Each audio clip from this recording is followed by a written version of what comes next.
Mon invité d'aujourd'hui est une élève de ma formation Le Grand Saut. Alors oui, vous allez me dire, encore une, on commence à en avoir beaucoup dans ce podcast. Mais en même temps, c'est assez logique, puisque je les connais bien et je sais leur expérience, je sais leur parcours et je sais en quoi ils peuvent être intéressants pour arriver dans ce podcast. Et je trouve ça super intéressant de ne pas avoir que des photographes très expérimentés qui ont réussi depuis longtemps dans ce podcast. Ça nous apprend aussi de où on en est après 1 an, 2 ans, 3 ans de photographie de mariage. On va parler de beaucoup de choses dans ce podcast avec Clémence, mais surtout de 2 trucs qui sont très visibles chez les photographes, que je retrouve chez beaucoup de photographes, dans le profil de beaucoup de photographes, ce sont la timidité et la peur du marketing.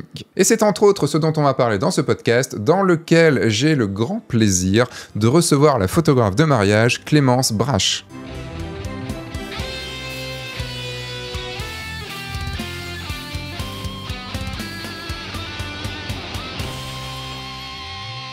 Cette semaine, j'ai le grand plaisir d'accueillir Clémence Brache.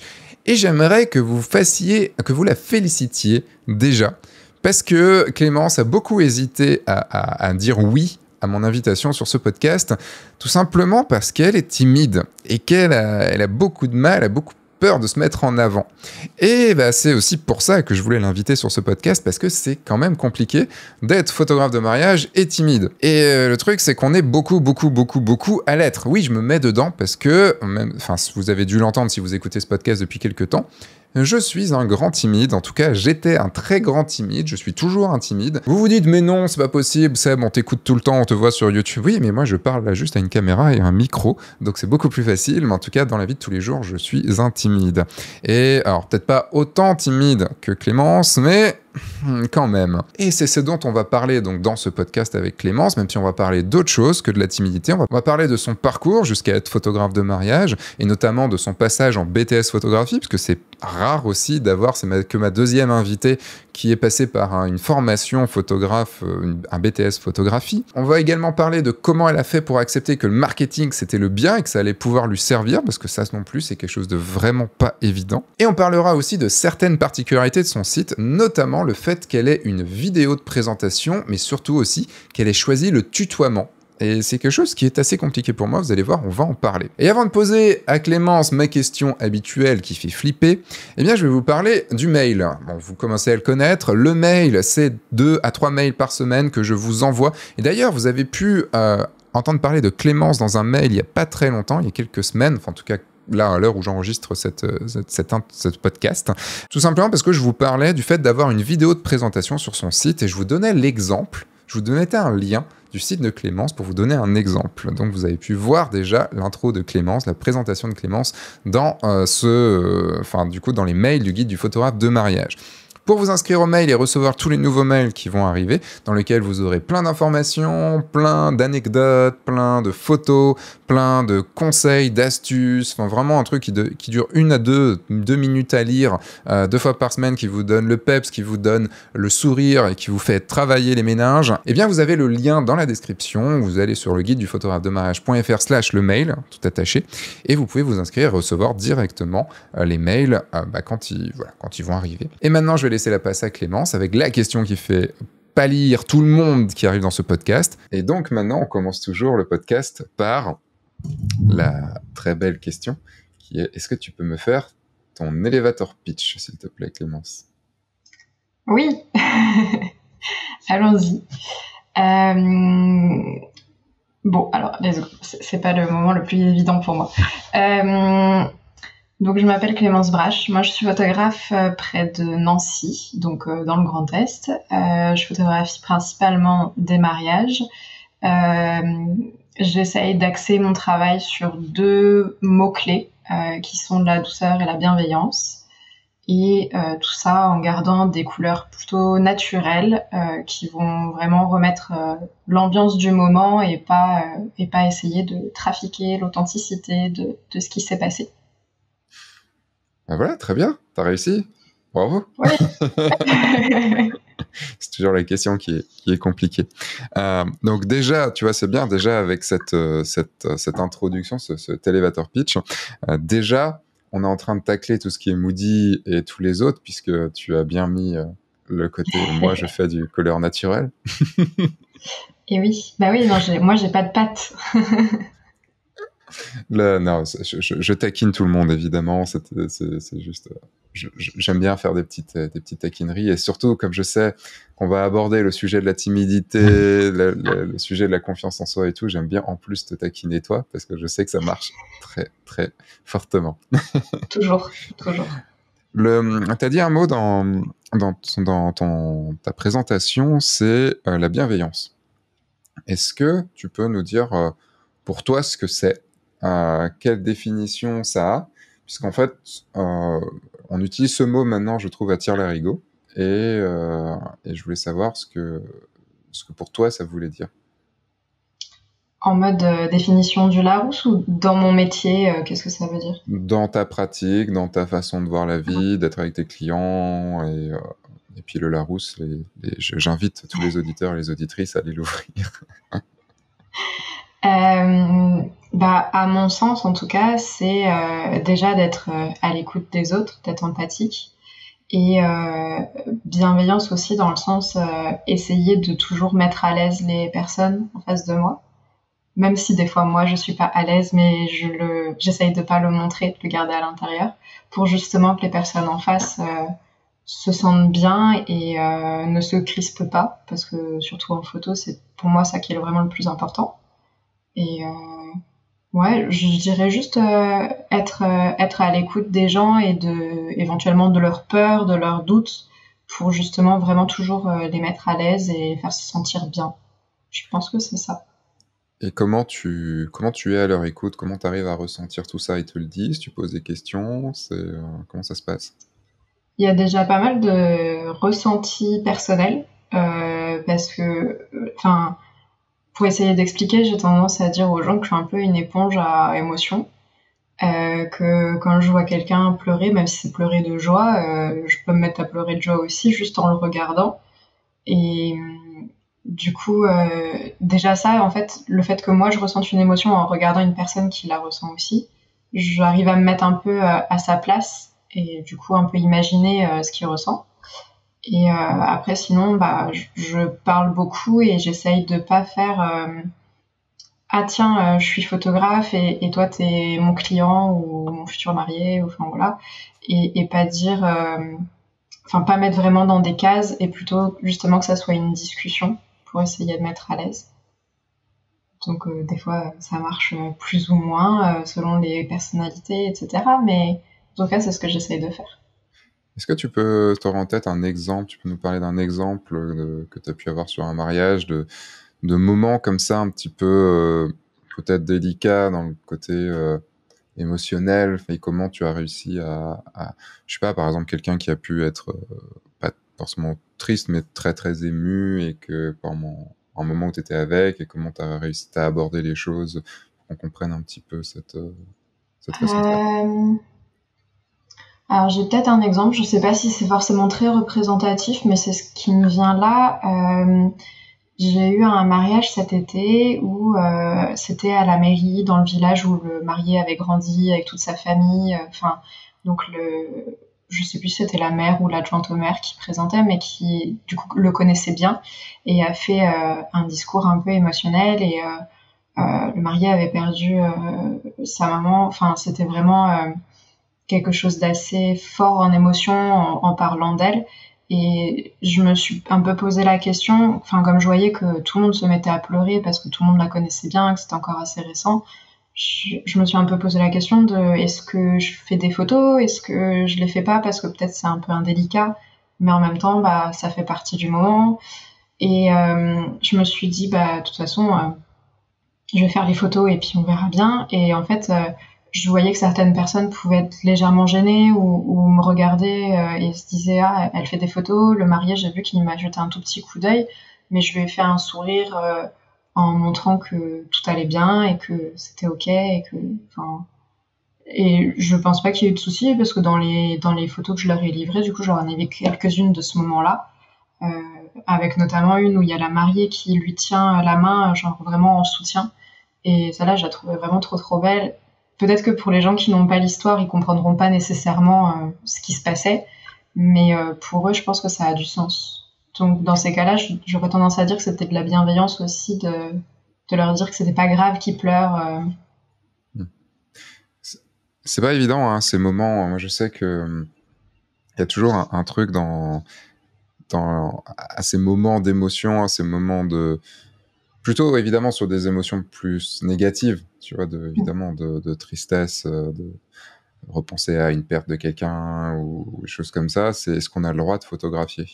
C'est toi, du coup, à chaque fois que tu as un moment comme ça, tu photographies, tu y vas. Non, pas tout le temps. Là, je l'ai fait aussi parce que c'était dans le cadre de la cérémonie civile que je voyais que ça touchait aussi un petit peu tout le monde et je me suis dit que c'était pas une personne au milieu de l'assemblée qui était émotive, c'était vraiment tout le monde et que sur le moment, après j'ai réfléchi vraiment très très vite forcément, mais ça m'a paru important de l'avoir. C'est un choix qui se fait sur le moment. C'est pas, on peut pas dire quoi qu'il se passe, faites des photos ou quoi qu'il se passe. Dès qu'il y a un moment de tristesse, ne faites pas de photos, quoi. Moi, t'as loupé des photos comme ça? T'as loupé des trucs? Tu t'es vu, tu t'es dit, ah putain, mince, là, il y aurait eu une putain de belle photo, mais vraiment, Oui, j'ose pas, quoi. ouais. Tu peux Bah, en raconter? pareil, dans des moments, c'est souvent en fait, parce que dans les mariages, il y a toujours un petit moment où ils parlent de ceux qui ne sont pas là parce que ils sont décédés. Et du coup, il y a très souvent des moments d'émotion comme ça. Après, je t'avoue que ça m'est arrivé d'en louper parce que j'étais pas au bon endroit au bon moment, ou j'étais trop loin, ou enfin voilà, ça arrive aussi. Mais il y a vraiment des moments où je me dis genre non, là, c'est pas le moment quoi. Genre, je veux pas être trop près des gens quand je le fais non plus quoi. Je sais pas, j'aimerais bien en discuter un peu plus avec d'autres, aussi plein d'autres photographes et avoir le retour. Je pense que je vais faire un mail à ce sujet pour prendre un petit peu la température de ce côté-là, savoir si les photographes de mariage ont tendance plutôt à y aller ou pas y aller quand il y a ce type de moment. Donc juste tous ceux qui sont inscrits au mail du guide du photographe de mariage, vous recevrez sûrement un mail d'ici quelques temps à ce sujet pour voir, pour voir faire un petit sondage là-dessus. Je pense que c'est assez intéressant de le voir. Parce que moi, c'est vrai qu'à chaque fois, je sais que j'ai tendance à y aller, à faire des photos parce que je me dis en effet, sur le moment, ça peut être malvenu, mal pris ou autre, mais je me dis toujours que plus tard, ils seront quand même super contents d'avoir la photo. Et c'est toujours ça que je me dis. Après, je dis pas que j'y vais tout le temps, hein, mais il y a quand même ce truc de dire, bon, on est quand même là pour témoigner, et puis ça fait partie du... Après, il y a d'autres moments, c'est le moment où ils se cassent la gueule, des choses comme ça. Ouais, mais ceux-là, je trouve que c'est presque plus facile de les prendre en photo. Enfin, du moment où il n'y a pas une blessure grave, disons, mais ça on sait pas tout de suite. Il y a Jessica qui a eu un moment, c'est le curé qui s'est planté en descendant les marches depuis le chœur. Et du coup, je crois qu'elle a pas pris la photo, mais en effet, est-ce qu'on la prend, est-ce qu'on la prend pas quand le curé comme ça se plante? C'est vrai, c'est vrai. Ça Bah peut être après, on peut rigolo. la prendre sans, on va dire sans faire exprès. On voulait faire une autre photo et on appuie au moment où il se passe quelque chose, quoi. Oui, mais là, on parle de volonté de la prendre. Oui, c'est vrai. Ou alors, ah oui, t'es une filoute en fait, toi. Ah bah non, je prenais autre chose et puis il est tombé là comme ça. Bah non, mais ça peut vraiment arriver. C'est vrai. Peut-être pas sur ce cas-là, mais. Là-dessus, ça me fait embrayer sur. Donc toi, t'y vas enfin, tu peux y aller, pas tout le temps, mais tu peux y aller quand il y a un moment comme ça, un petit peu délicat, mais qui est très chouette à prendre en photo. T'as une grosse particularité quand même depuis que je te connais quand même depuis pas mal d'années, puisque t'avais fait mon workshop portrait, c'était quand? C'était en 2015. 2015, donc il y a 7 ans quand même. T'as pas vieilli depuis, t'es toujours la petite Je suis toujours Clémence une enfant. c'est ça, t'es toujours la petite Clémence que j'avais rencontrée. Et dès cette époque-là, il y avait cette timidité que tu as toujours au moins un petit peu moins, mais au moins encore, cette difficulté de confiance en toi. Ça, on va en reparler forcément plus sur le côté marketing, sur le côté te vendre et tout, mais on en parlera un peu plus tard. Au moment où tu shootes, qu'en est-il de cette timidité? J'aurais tendance à dire que quand j'ai un appareil photo, ça va. un peu comme si j'avais le droit et du coup c'est bon.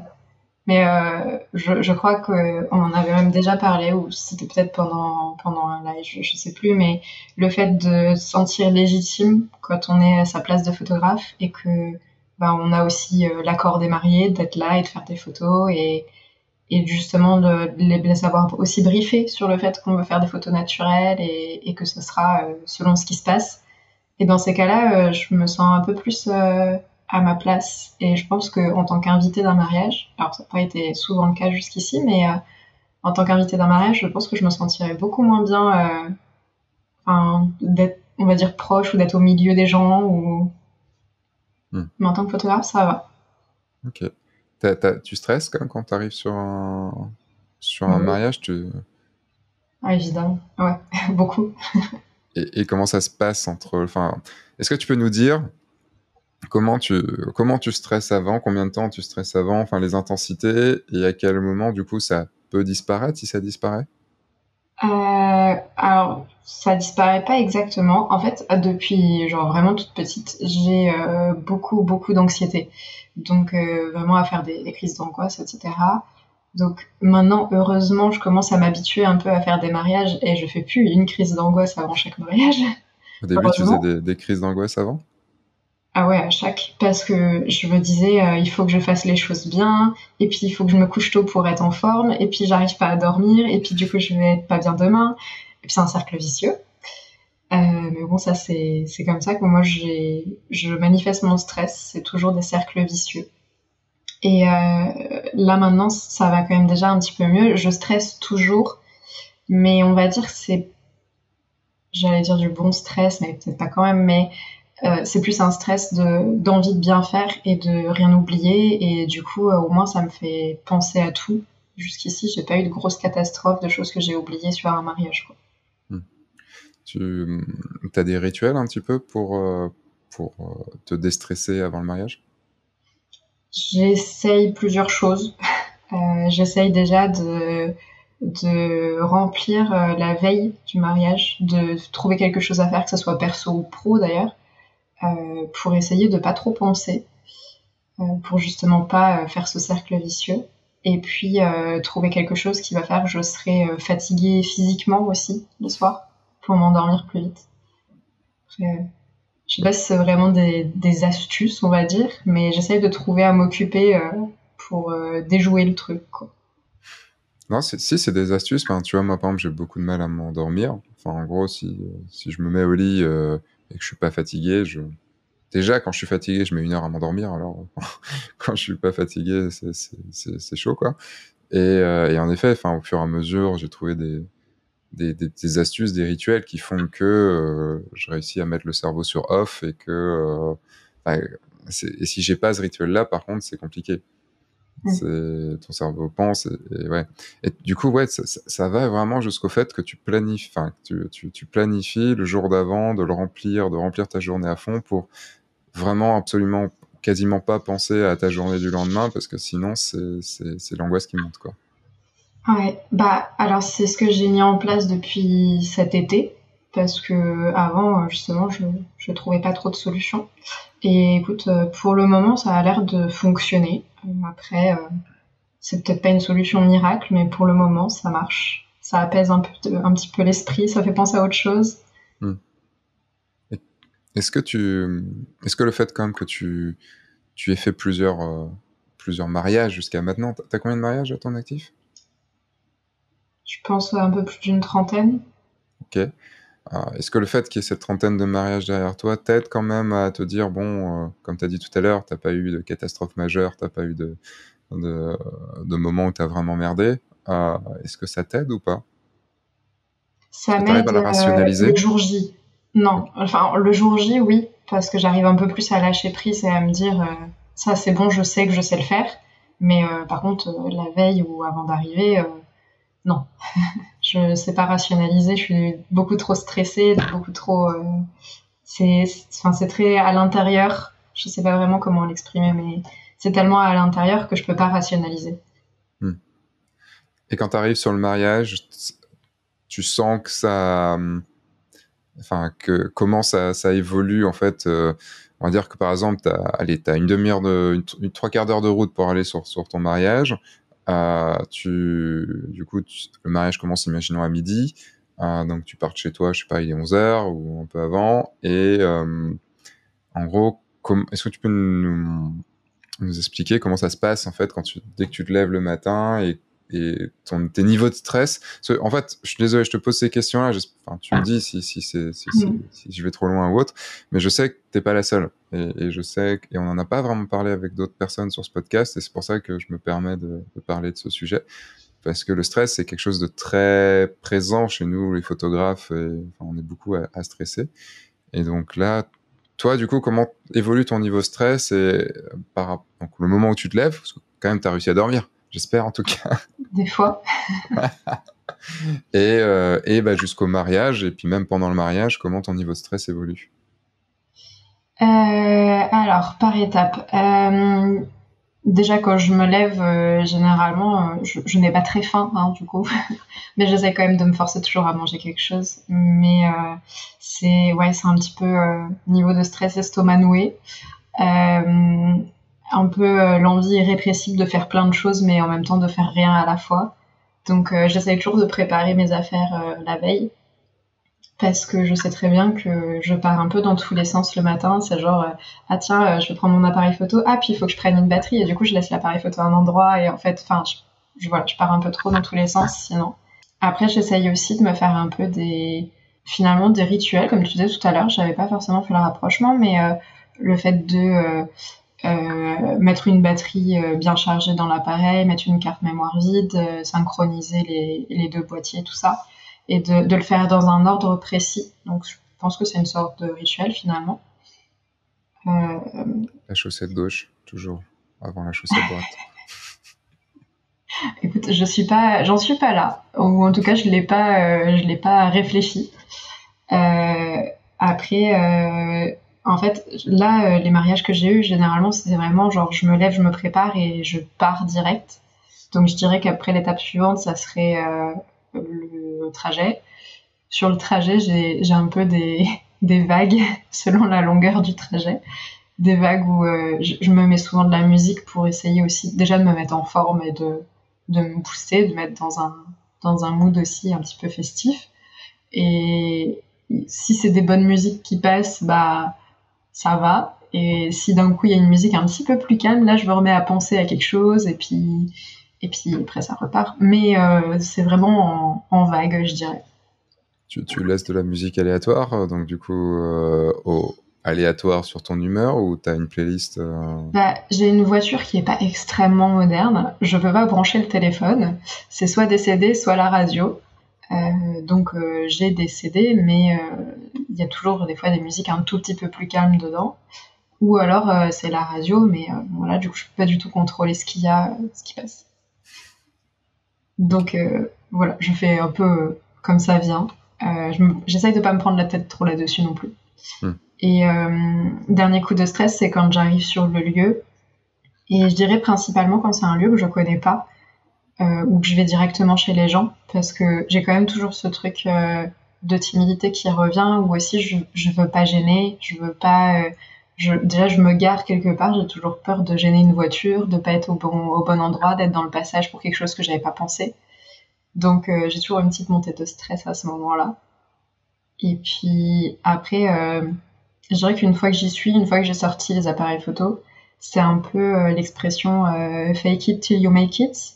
Et comme je dois pas montrer aux autres mon stress parce que eux ils ont déjà des situations suffisamment angoissantes avec tout ce qu'il y a à préparer, j'essaye de vraiment pas du tout le montrer et de tout garder pour moi. Et au bout de quelques minutes, je commence à m'habituer et à sentir le stress qui redescend, et puis après j'y pense plus trop, quoi. Donc juste pour les non-anglophones, donc fake it until you make it, donc c'est le feindre jusqu'à le devenir, jusqu'à le faire. En gros, c'est donc feindre le fait, pour toi, feindre le fait de pas être stressé. Et au final, du coup, comme tu le dis, tu arrives à être moins stressé et à faire évacuer du coup un petit peu ce stress. Ça m'a toujours fasciné en fait ce truc, tu vois, de se dire bon, allez, je fais comme si j'étais pas stressé, je m'oblige à le faire, et qu'en fait, je sais pas, 20 minutes plus tard, en fait, ça va. Ah ouais, ça suffit en fait. Il suffit juste en fait, il suffit de faire croire à mon cerveau, d'obliger, pas de faire croire, mais d'obliger à mon cerveau de dire, bah, ne sois pas stressé. Bon, après, il est occupé parce qu'il fait des choses et tout ça. Et du coup, ça fait descendre le stress. C'est quand même assez fort dans tous ces moments, tu sais, on n'arrive pas à dormir, tous ces moments où voilà, et juste de dire, bah, cerveau, ta gueule, ça va, et au final, ça va. Ouais. Ben, le cerveau, de manière globale, c'est assez fascinant de toute façon. Mais je pense que on a tendance à oublier que le stress, c'est des répercussions physiques, mais c'est d'abord le cerveau qui tourne en rond et il faut essayer de passer au-dessus de ça. Mais c'est super difficile et moi, honnêtement, ça marche que en prestation parce que justement, j'ai la légitimité d'être là. Mais sinon, dans la vie perso, ça ne marche pas du tout. C'est aussi, je pense, tu as la légitimité d'être là en effet, puisqu'on rappelle, tu as été engagé par les mariés, donc ça veut dire qu'il y a eu tout le process dont on va parler un peu plus tard, où tu t'es vendu, ils t'ont dit oui, ils ont signé, en effet, tu as la légitimité d'être là. Et du coup, sur le mariage, c'est vrai que bah, tu as aussi le fait que tu fasses des photos, enfin, t'as l'œil dans le viseur, tu es concentré sur le fait de voir ce qu'il y a à voir et donc de faire les photos de ce que tu vois. Donc forcément, le cerveau, il pense pas à autre chose. Et je pense que c'est ça qui fait aussi que, ben voilà, tu t'es dans l'action et tu fais, et ton cerveau, bah, il est pas en train de ressasser. C'est vrai que dans la vraie vie, dans la vie de tous les jours, ça reste la vraie vie, hein, le mariage, dans la vie de tous les jours, on pourrait le faire, mais il faudrait réussir à occuper son cerveau vraiment. Et du coup, donc là, tu disais 20 minutes, une demi-heure après, ton stress, il descend. Il remonte à certains moments dans la journée ou pas? Pas nécessairement, ça va. J'ai pas eu jusqu'ici de situation qui m'a fait remonter le stress en tout cas. Je pense que ça pourrait vraiment revenir, mais comme vu que j'ai été très bien formée, j'essaye de faire vraiment un emploi du temps assez précis aussi de la journée et de le connaître aussi. Donc comme je sais ce qui arrive après, j'arrive aussi, encore une fois, un peu à déjouer le stress et à me sentir un peu plus à l'aise face à ce qui se passe. Et comme j'essaye aussi de voir, par exemple, avec les témoins, pour que s'ils voient qu'il se passe quelque chose et que je suis pas là, ils viennent me chercher. Donc, je sais que ça va le faire. Dans la vie, hors prestation, vu que tu dis que tu es timide, je me doute que c'est compliqué d'aller vers les gens. Oui. C'est compliqué de te faire ami avec les gens que tu connais pas. Oui. Sur le mariage, du coup, comment ça se passe? Du coup, tu vas vers les gens plus facilement, tu arrives à te faire ami, ou c'est toujours très très compliqué? Plus facilement que dans la vie en tant que pas photographe. Mais j'irai pas jusqu'à dire que je suis la personne la plus sociable qui va parler avec tout le monde, qui fait des blagues à tout le monde. C'est plutôt j'arrive déjà un petit peu plus maintenant qu'il y a quelques années à le faire, à oser aller vers les gens, mais j'ai aussi un peu compris que j'aurais peut-être de meilleures photos, ou alors justement je vais avoir des personnes qui vont m'aider si ils se rendent compte que je suis une personne normale et qu'on peut aussi discuter avec moi. Et dans ces cas-là, j'arrive aussi un petit peu plus à me forcer, mais ça demande un effort, quoi. C'est pas naturel pour moi. C'est toujours un effort, enfin c'est toujours le même effort qu'il y a 25 mariages, ou ça change un peu? Non, c'est beaucoup plus simple maintenant. Et puis j'ai aussi un peu des points d'accroche où je sais que telle façon d'aller aborder les gens, ça marche un petit peu mieux, que tel type de personne, vaut mieux pas aller les déranger. Mais c'est plus par habitude. Tu peux donner un ou deux exemples? Quelle personne il faut pas aller déranger? Un peu les tontons René, par exemple. J'ai pas envie d'aller leur parler de trop parce qu'après je sais qu'ils vont me parler tout le temps. et que des fois, vu que je suis très j'ai un peu du mal des fois à dire non aux gens et à leur dire faut vraiment que j'y aille, même s'ils sont bien intentionnés, bah, des fois, j'ose pas trop aller leur parler parce que je sais que ça va durer super longtemps et que, en plus, moi, si on me lance à parler photo, y a pas de souci, je parle. Mais sauf que je suis aussi là pour faire des photos, donc j'ai un peu du mal à les couper. Donc j'évite d'aller leur parler, sauf si vraiment eux, ils viennent vers moi. Ou alors, sinon, ça va être des personnes qui sont vraiment très renfermées, très dans leur coin. Je sais que je pourrais aller leur parler et essayer du coup d'avoir des photos d'eux alors que peut-être j'en aurais pas eu.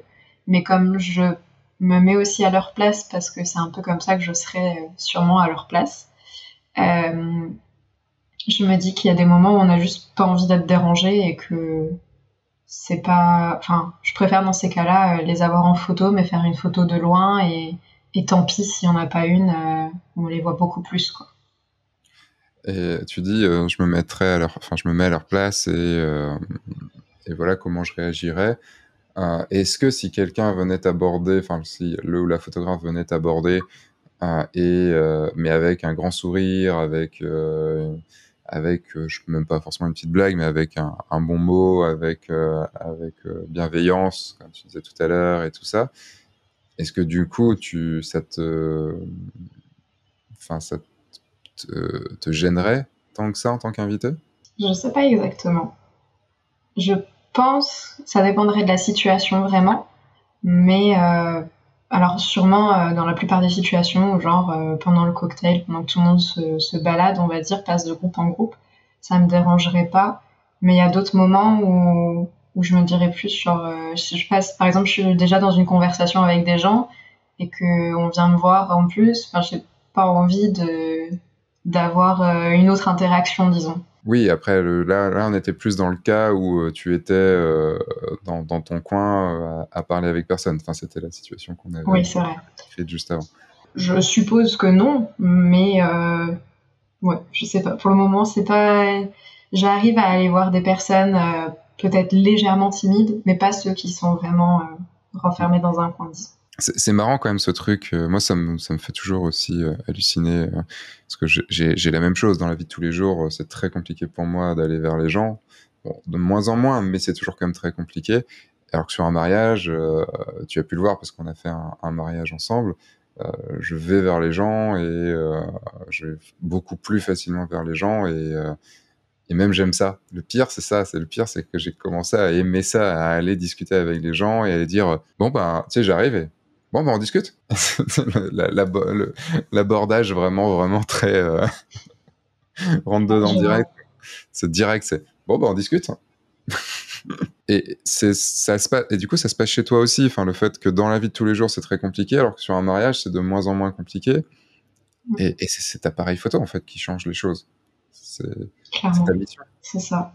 Après, je pense que ça risque d'évoluer parce que je sens déjà que par rapport au début de cette saison et à la fin de cette saison, bah, j'ai déjà beaucoup plus osé.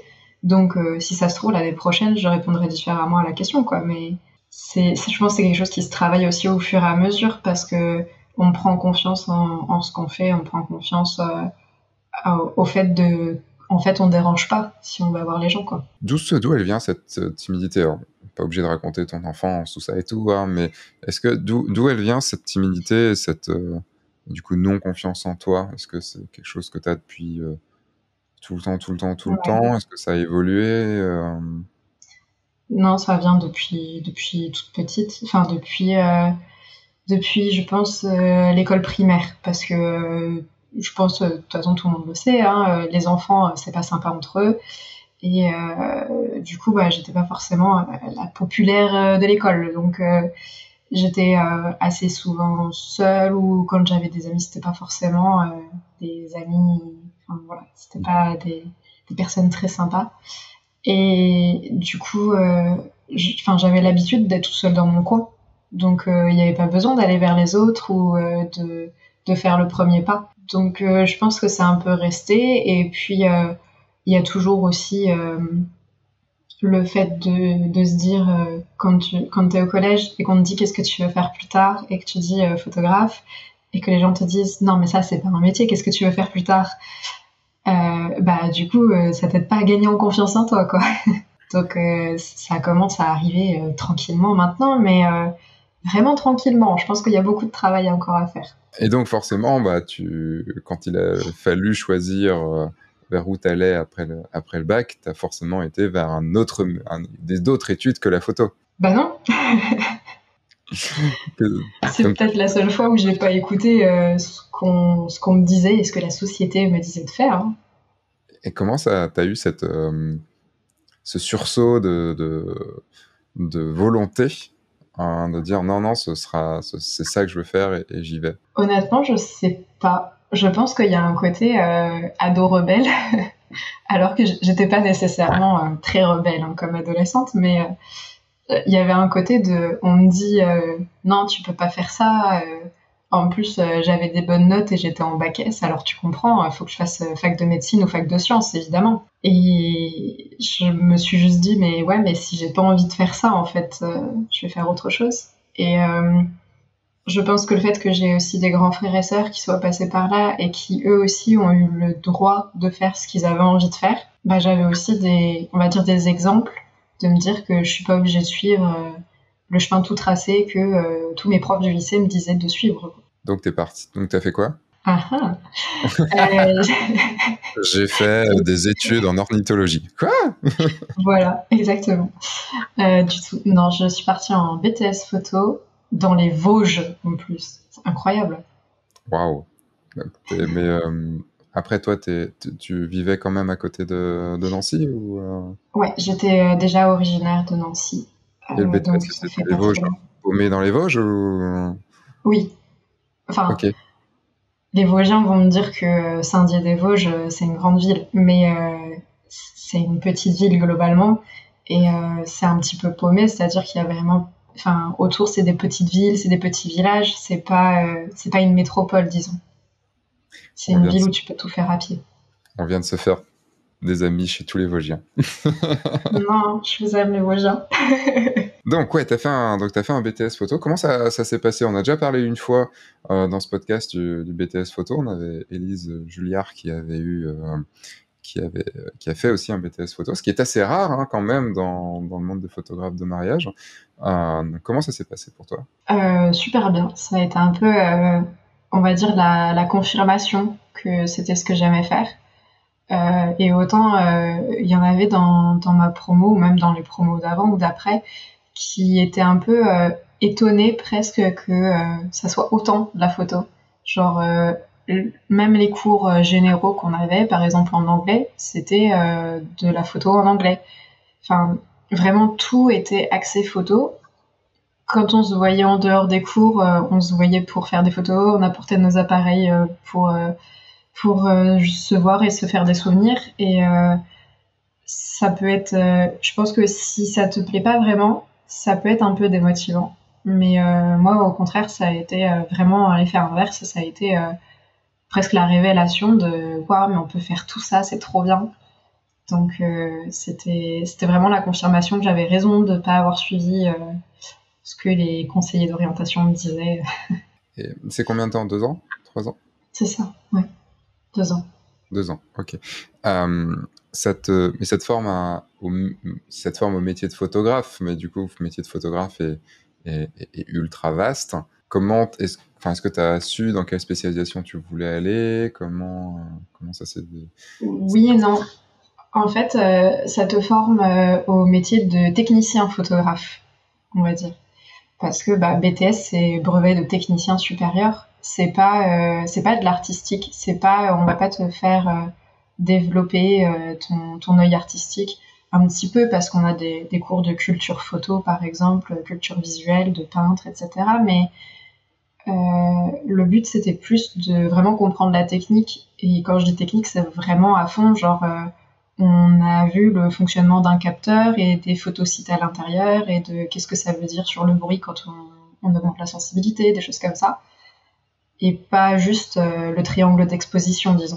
Donc c'est assez varié, mais par contre, il n'y a pas la partie, enfin il y a un tout petit peu, mais il n'y a pas vraiment la partie être photographe indépendant comme je fais actuellement. Et au final, quand j'étais au BTS, donc j'avais des stages et je me voyais plus soit travailler dans une boutique photo à conseiller des clients et à baigner dans la photo, mais sans faire moi-même des photos. Ou alors travailler plutôt dans un studio, mais sans utiliser de connaissances artistiques, on va dire. Vraiment en restant plus sur le côté technique, presque plus sur la partie assistante. Et du coup, encore une fois, baigner dans la photo, mais sans risquer moi-même de faire des photos. C'était un manque d'ambition, c'était une timidité, une peur de ne pas Mm. réussir.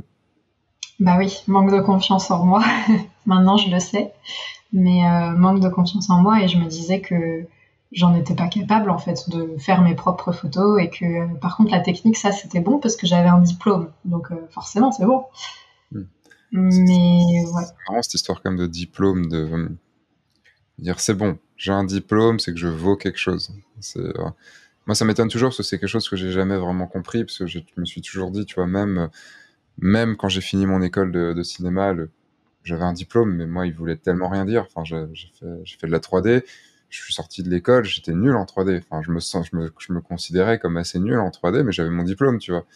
Et j'ai toujours considéré le diplôme comme, enfin, en tout cas, les diplômes dans nos mondes. Après, diplôme de médecine, tout ça et tout, c'est différent parce que c'est quand même beaucoup d'années d'études et tout ça. Oui, Mais le diplôme n'a jamais été quelque chose d'important pour moi. Et du coup, c'est drôle de voir à quel point ça a de l'importance pour beaucoup de gens, en fait, une validation des acquis, une validation de son c'est ça. savoir, que quelqu'un d'autre nous dise, OK, c'est bon, tu es valide, tu peux le faire, quoi.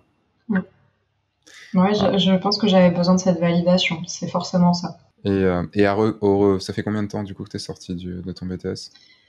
Voilà, je l'ai calculé il y a pas longtemps, ça me fait peur, ça fait 6 ans que j'ai terminé. OK, donc c'était 2016, c'est ça? Ouais, c'est ça. C'était Ah oui, 2014 à 2016. tu étais encore en BTS quand tu es venu au Oui, workshop. c'est ça. Et, et, et donc, est-ce que là, 6 ans après, ça a toujours la même valeur, ce diplôme?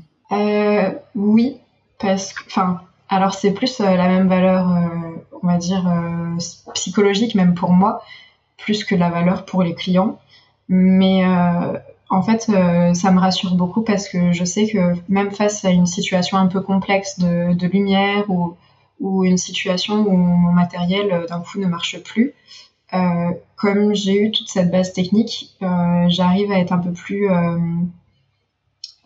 raisonner face à une situation délicate et à me poser et à me dire ok ça fonctionne pas, ça fonctionne pas, donc ça veut dire ça, donc je dois faire ça. Et du coup ça m'aide beaucoup à ce niveau-là. Je pense que ça m'aide justement à stresser un petit peu moins face à ces situations-là. C'est vrai. Qu'est-ce que tu as fait en sortant de ton BTS? La réponse va pas forcément te plaire. Je suis partie en tant que téléopératrice pour prendre des appels pour plusieurs entreprises parce que je trouvais pas de poste dans la photo. Ou en tout cas, pas de poste dans la photo sur mon secteur géographique parce que je voulais rester près de Nancy. Et je trouvais que des choses sur Paris, sur Strasbourg, et j'avais pas envie de bouger. Ok. Et t'es resté combien de temps à faire ce travail-là? Ce travail-là, 2 ans, jusqu'à faire un burn-out parce que forcément, c'était nul. Et du coup, je me suis dit, ah ouais, mais bon, à 22 ans, c'est chaud quand même d'en être là. Donc, j'ai cherché un autre boulot qui devait s'approcher un petit peu plus de la photo et du graphisme dans un site de e-commerce. Et pareil, j'y suis restée 2 ans. Et après, on en est en 2021 où je fais plus que de la photo. Ça, c'est une bonne chose. On est quand même dans une situation où t'as pris un peu confiance en toi parce que t'as un diplôme, mais t'as pas trouvé le bout de boulot et donc tu es téléopératrice. Euh, de tous des échos que j'ai pu avoir du métier de téléopérateur, téléopératrice, c'est pas très, euh, pas glorifiant, mais pas très, Ouais, c'est glorifiant valorisant. pour la confiance en soi, quoi. Mm. Du coup, comment ça s'est passé? Je pense mal, vu que tu disais que tu as fait un burn-out, mais du coup, comment t'en es sorti de ça et surtout, comment t'as eu le déclic pour te dire non, mais bon, il y a un moment, merde, quoi. Enfin, je reprends. Je veux que ma vie, elle soit tournée vers l'image. En fait, déjà à la fin du BTS, j'ai quand même ouvert mon auto-entreprise Ok. parce que je me disais, quand j'ai des personnes qui me contactent en me disant ah t'as fait des études de photo, tu peux faire ça, tu peux faire ça, et j'avais envie de dire oui, mais j'avais pas envie de le faire au black parce que justement à l'école on m'avait appris que c'était pas bien. Donc moi je respecte les règles. Ce n'est pas Et bien, donc, il faut respecter les règles. exactement. Donc du coup, j'avais quand même l'ouverture de l'auto-entreprise, mais c'était vraiment dans ma tête impossible que je fasse que ça. Donc en parallèle d'être téléopératrice, j'avais quand même quelques petites prestats par-ci par-là. Et même si je bossais jusqu'à 48 heures semaine, bah, je rajoutais la photo en plus. Et je me rendais compte que c'était quand même ça qui me plaisait le plus, et que même si j'étais très fatiguée du rythme et que c'était un boulot qui me plaisait pas, bah, par contre j'arrivais à trouver l'énergie et le temps pour faire de la photo. Alors que vraiment sur le papier, je vois même pas où est-ce que j'ai trouvé le temps. Oui, t'as Donc rien lâché. ouais, j'ai essayé en tout cas. Il y a sûrement des périodes où j'ai un peu plus lâché que d'autres, mais j'ai travaillé là-dessus. J'ai aussi tout simplement vu aussi avec une psychologue pour en savoir un petit peu plus sur moi et savoir justement pourquoi je m'accrochais à certaines choses et d'autres pas. Et en fait, je me suis rendu compte tout simplement c'était parce que ça m'intéressait vraiment et que ce au quoi j'accrochais pas, c'était ce qui m'intéressait pas en fait, tout simplement. Et j'avais pas pris conscience de ça avant. Du coup, le fait d'avoir vécu ça, d'avoir été un peu jusqu'au bout quand même, hein, de tes limites, ça t'a encore plus donné la force de créer quelque chose après, quoi. Je pense, oui, parce que je sais justement que toutes les situations sont mieux que ça. Donc forcément, ça aide derrière. Genre, même l'autre poste que j'ai eu après, qui était un petit peu plus valorisant, mais qui n'était pas encore au top, au summum, déjà ça, je me disais, ouah, c'est trop bien. Déjà, je travaille 35 heures par semaine et on me rajoute pas des heures sup, c'est trop bien. Alors que, en fait, la plupart des gens travaillent 35 heures par semaine et on leur rajoute pas des heures sup. Mais pour moi, c'était ouf. Oui, parce que tout à l'heure, t'as dit 48 heures par semaine, enfin, c'est Ouais. énorme. Ouais, on allait jusqu'au maximum légal parce que comme ça, il n'y a pas besoin de réemployer quelqu'un d'autre, ça coûte plus cher, etc. Donc c'était toujours les limites de la légalité. Ok, ouais. Donc tout ça, bon, ça aide pas à avoir confiance en soi, ça aide pas à se valoriser soi-même et donc du coup à se dire je peux y arriver. Euh, à quel moment il y a eu ce truc quand même du bon, potentiellement je peux être photographe et faire mes propres photos, parce que ce que tu disais au BTS, c'était je voulais être assistante ou voilà, j'allais pas faire mes propres photos, j'allais pas être l'artiste, la créatrice. Comment c'est arrivé ce truc-là de pouvoir être, de te dire je peux moi-même faire les photos et en plus je peux moi-même faire, donc tu avais déjà ta micro, mais de moi-même faire, de valoriser ma micro et d'en vivre. Bah, c'est allé assez progressivement, je dirais. Euh, Déjà, au fur et à mesure que je faisais des photos et j'avais de nouvelles personnes qui arrivaient que je connaissais de moins en moins. Enfin, au début, c'était vraiment quelqu'un que je connaissais. Après, c'était la cousine d'une copine. Après, c'était le copain de machin par rapport à machin. Enfin, à chaque fois, un degré de plus. Et du coup, ça faisait que plus j'avais des personnes que je connaissais pas qui venaient me voir, plus je me disais, ah bah, peut-être que ce que je fais, ça passe en fait. J'irais pas jusqu'à dire que c'était bien, mais dans ma tête, c'était ah bah finalement, s'il me propose à moi, c'est que peut-être c'est intéressant. Et j'étais un petit peu dans ce mood-là et j'ai voulu me faire un petit challenge. Et je me suis formée sur la photo underwater, donc portrait aquatique. Et c'était une formation où pendant 5 jours, on était dans une même maison tous ensemble avec la formatrice, avec les stagiaires. Donc on parlait beaucoup. Et le fait d'échanger beaucoup avec les autres photographes et d'être vraiment dans cette petite bulle, ça m'a fait le déclic. Ils m'ont tous dit en fait, mais pourquoi tu fais pas que ça en fait, Clémence? Et j'avais pas de réponse à leur donner, à part ah mais j'ai un CDI. Sauf que c'est pas une réponse. Et du coup, ils m'ont fait me poser ces questions-là, et c'est à partir de ce moment-là que j'ai eu vraiment le déclic. Et puis, 6 mois après, je quittais mon... Non, pas 6 mois, 5 mois, je quittais mon CDI.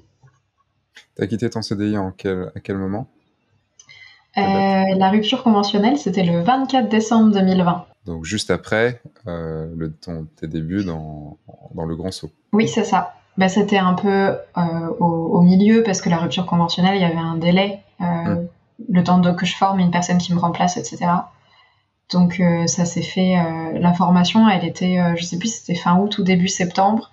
Et du coup, après, j'ai pris le temps euh, de réfléchir à ça, on va dire, et de voir comment c'était possible, de négocier avec l'entreprise aussi. Et puis, le temps de faire ça, je suis tombée sur le grand saut. Je me suis dit, bon, allez, ça va me donner, ça va me mettre sur les rails, en fait. Ça va me donner les lignes principales. Et puis, ça tombait bien niveau timing, du coup. Hmm. Oui, puisque elle a commencé en septembre, n'importe quoi, en décembre, début Ouais. décembre, et donc du coup, tu as eu cette signature fin décembre. Donc c'est quand même. En plus, un 24 décembre, c'est cadeau de Noël, quoi. C'est pour ça que je me souviens de la date.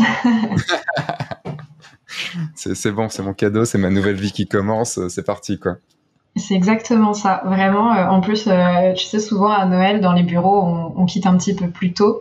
Et du coup, je me suis dit, alors trop bien, je fais une journée plus courte, et en plus, je vais fêter Noël avec mes proches, et en plus, c'est mon dernier jour. Trop bien. Oui, c'était ton dernier jour ou c'était Oui, c'était mon dernier jour. c'était ton Ouais, dernier ouais. jour? Ah oui, donc la rupture conventionnelle était plus tôt. Oui, je l'ai eu, je pense, en octobre, quelque chose comme ça. D'accord. Donc oui, donc tu avais déjà ta rupture conventionnelle quand tu es arrivé dans le grand saut, et puis, et puis juste après, bam, c'est parti, quoi. Euh, Juste quand tu as signé ta rupture conventionnelle, tu as été dans quel état d'esprit? Je dirais libérée. Enfin, vraiment, je me suis dit, genre, ah, c'est bon, ok. Bon, j'ai le droit de le faire, et ça y est, c'est parti. T'as pas eu de peur, t'as pas eu enfin, t'as sauté de joie, dans ta tête, enfin, il y avait. J'ai plutôt eu peur avant. C'était plus avant vraiment de signer, mais quand j'ai signé, j'étais sûre de moi. Et C'est marrant parce que puis, ça rejoint ce que font aussi les mariés quand ils signent avec nous, c'est qu'il y a cette petite angoisse avant de signer, mais qu'une fois qu'ils ont signé, c'est bon, c'est parti, quoi. ouais, c'est vrai. Ouais, j'avais pas fait le rapprochement, mais c'est vrai. Bah, en fait, c'est le côté où la décision, elle est actée. Le plus compliqué, en fait, pour les gens, et pour tout le monde, hein, moi le premier, c'est de prendre des décisions. Mm. Et une fois que ta décision est prise, c'est acté, t'es soulagé. Déjà, tu as un point en moins parce que tu as une décision en moins à prendre, et souvent, tu prends la décision que tu as envie de prendre. Donc, et que tu avais envie, mais que tu dis, ah ouais, mais est-ce que je la prends? Ça change les choses. Et puis là, en plus, on est sur une grosse décision, puisqu'on est sur une décision de changement C'est sûr. de métier, et surtout là, pour toi, de partir dans la création vraiment de ton propre métier, quoi. Et juste aussi, le 24 décembre au soir, du coup, quand t'as quitté, quand t'as fermé la porte pour la dernière fois de cette entreprise, comment t'étais? Trop contente. Genre, vraiment, tu vois, dans les films, quand ils font des petites danses de la joie, je pense que j'ai fait ça. Je me souviens plus précisément parce qu'honnêtement, c'est un peu flou. Mais je pense que vraiment j'ai fait une danse de la joie. Je t'imagine le faire. C'est quelque chose comme ça. Et question con, mais le lendemain? Euh, je sais pas trop. Du coup, j'étais en famille déjà. Je pense que j'ai peut-être plus eu. Toute seule après les fêtes, quoi. Voilà, c'est ça. Je pense que c'était plus après. J'ai quand même eu des moments un peu de stress, parce que j'ai aussi des personnes dans mon entourage qui m'ont dit, mais t'es sûr que c'est le bon moment, parce que on était encore en plein Covid. Enfin, on est toujours un petit peu, mais euh, on était vraiment dans une perspective où seulement quelques semaines avant, on sortait d'un confinement, et que c'était, on le savait pas de toute façon. Moi, je disais, mais non, il y aura pas de troisième confinement. Et tout le monde me disait, mais et s'il y en a un? Et en fait, c'était une situation un petit peu instable, et j'avais aussi des personnes qui s'inquiétaient, juste que pas s'inquiétaient que j'allais pas y arriver, mais qui s'inquiétaient que la situation allait pas m'aider, et que je serais pas dans des bonnes conditions. Quand t'as beaucoup de gens autour de toi qui te veulent du bien, hein, c'est pas le problème, ils te veulent du bien, mais c'est quand même du coup un peu négatif. C'est pas évident parce qu'il faut réussir à prendre cette charge négative qui arrive, qui est pour son bien encore une fois, mais qui est une charge. Oui, je le sais. Oui, je le sais. C'est bon, mais j'ai besoin un peu d'encouragement là. C'est pas évident à prendre en fait et à Non. intégrer. Donc, On est fin 2020. Ça fait, là, tu n'as plus ton CDI. Tu n'as plus que ta boîte. T'as le chômage, du coup, à ce moment-là encore. C'est ça? Oui, je suis contente d'avoir une rupture conventionnelle pour ça, justement. Mm. J'avais quand même une sécurité. Et donc, t'as le chômage pendant 2 ans à ce moment-là, c'est ça? Ça avait même un petit peu plus parce que j'avais beaucoup cumulé. Ok, C'est 2 ans et demi, 3 ans quasiment. ok. Donc là, t'es encore, enfin, Ouais, t'as tes je l'ai droits, quoi. encore. C'est vrai que ça, c'est un truc que beaucoup de gens font et, euh, et qui est une bonne chose parce qu'en fait, ce chômage te permet de lancer ta société enfin, lancer ton entreprise sans que t'aies peur, extrêmement peur financièrement ou sans que t'aies un matelas déjà prévu avant pour y arriver. C'est un bon moment, quoi. Donc, ça fait un mois que tu es dans la formation. Comment ça se passe? Enfin, comment ça s'est passé pour toi, la formation? On en a déjà parlé un petit peu, Horrible, mais vraiment oui. horrible. Et de toute façon, c'est pour ça, en fait. C'est parce que tu n'y es pas arrivé. C'est pour ça que je t'invite sur ce podcast. C'est parce qu'enfin, tu vois, je voulais montrer une élève qui n'y arrive pas. Et Non, évidemment, non. Alors, en vrai, je peux pas dire que c'était facile parce que je pense que dans la formation, on est tous passés par des moments de moins bien et de dire, oh, mais qu'est-ce qu'il nous raconte? On n'a pas envie de faire comme ça. Et en fait, si, il faut quand même essayer d'appliquer les conseils. Mais encore une fois, c'est sûrement une histoire de confiance en nous, hein, de toute façon. Euh, mais même s'il y a eu des moments plus difficiles, ça m'a beaucoup aidé d'avoir En fait, c'est toujours. J'ai un côté très scolaire où j'ai besoin, tu vois, d'être assurée par des règles, par quelque chose de carré. Et là, d'avoir la formation qui me disait, OK, pendant 1 an, t'es suivi et tu vas faire. Tu vas vraiment avoir des vrais conseils, tu vas pouvoir poser tes questions si t'as des doutes. Et ça me rassurait beaucoup aussi. Donc, à ce niveau-là, je me sentais à l'aise parce que je savais que j'étais pas toute seule. Je sais pas si je l'exprime très bien, mais quand tu dis pas toute seule, c'est moi en tant que formateur ou c'est les autres de la formation ou les deux? c'était les deux. Ouais, les deux parce que on n'a pas les mêmes soutiens, on va dire, parce que déjà en tant que toi, juste une personne, tu peux pas être partout 24/24 avec tout le monde. Mais surtout, c'est bien aussi d'avoir les retours de ceux qui vivent les mêmes choses en même temps, avoir justement de certains modules où il y a un peu une remise en question et de voir que c'est pas juste moi qui me remets en question, mais que vraiment tout le monde passe par des hauts et des bas. Donc c'est ça aussi qui est bien, on se sent vraiment entouré et on se dit que c'est normal, disons, de réagir d'une certaine façon. Qu'est-ce qui était le plus compliqué à appliquer À appliquer, ou euh, à intégrer? Enfin, ça peut être aussi à intégrer psychologiquement, quoi. ouais, je dirais que c'était la partie client cible parce que on a envie de se dire, je sais que de toute façon tu en as déjà parlé plein de fois, mais on a envie de se dire mais moi je veux vendre à tout le monde. Sauf que en fait non, maintenant je le sais, je l'ai compris et j'ai pu le tester d'ailleurs de toute façon.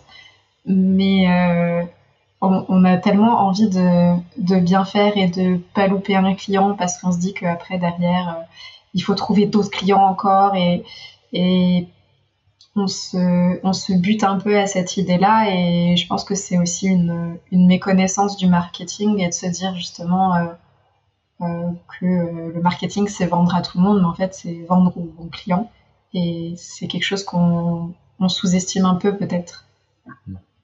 Et en plus, Donc, je je me pense que c'était rappelle ça. de sacrées anecdotes que tu as pu nous raconter sur des moments de solitude ou d'énervement sur des mariages que tu as pu faire, Mm. qui étaient clairement pas ta clientèle cible. Non, pas du tout. On n'était pas sur de la bienveillance là. Tu peux peut-être nous en raconter. Je me souviens surtout d'une en plein Covid où Ouais. avec un centre de dépistage et tout devant. Enfin, est-ce que tu peux nous le raconter? Ouais. Du coup, c'était pendant le confinement. Du coup, ça devait être avril 2021, si je me trompe pas, le dernier confinement. C'était un où les règles étaient un petit peu plus souples et pour de certains événements comme les mariages, on avait le droit d'aller uniquement à la mairie et les invités avaient le droit aussi d'être là, donc la photographe aussi. Euh, Et devant le parking, donc un petit peu, je sais pas, peut-être 200 mètres de la mairie, il y avait le centre. Je pense que c'était un centre de vaccination même. Mais on voyait que les personnes qui y allaient à ce moment-là, en plus, c'était plus des personnes âgées et des personnes vraiment fragiles, quoi. Et tous les invités et les mariés ont mis la musique à fond dans les voitures et se sont mis à danser sur le parking devant. Et j'avoue que moi, du coup, j'étais pas trop à l'aise face à cette situation et je me disais, mais déjà, il y a des gens qui sont en train de travailler là, donc pour moi, c'était pas très respectueux déjà ça.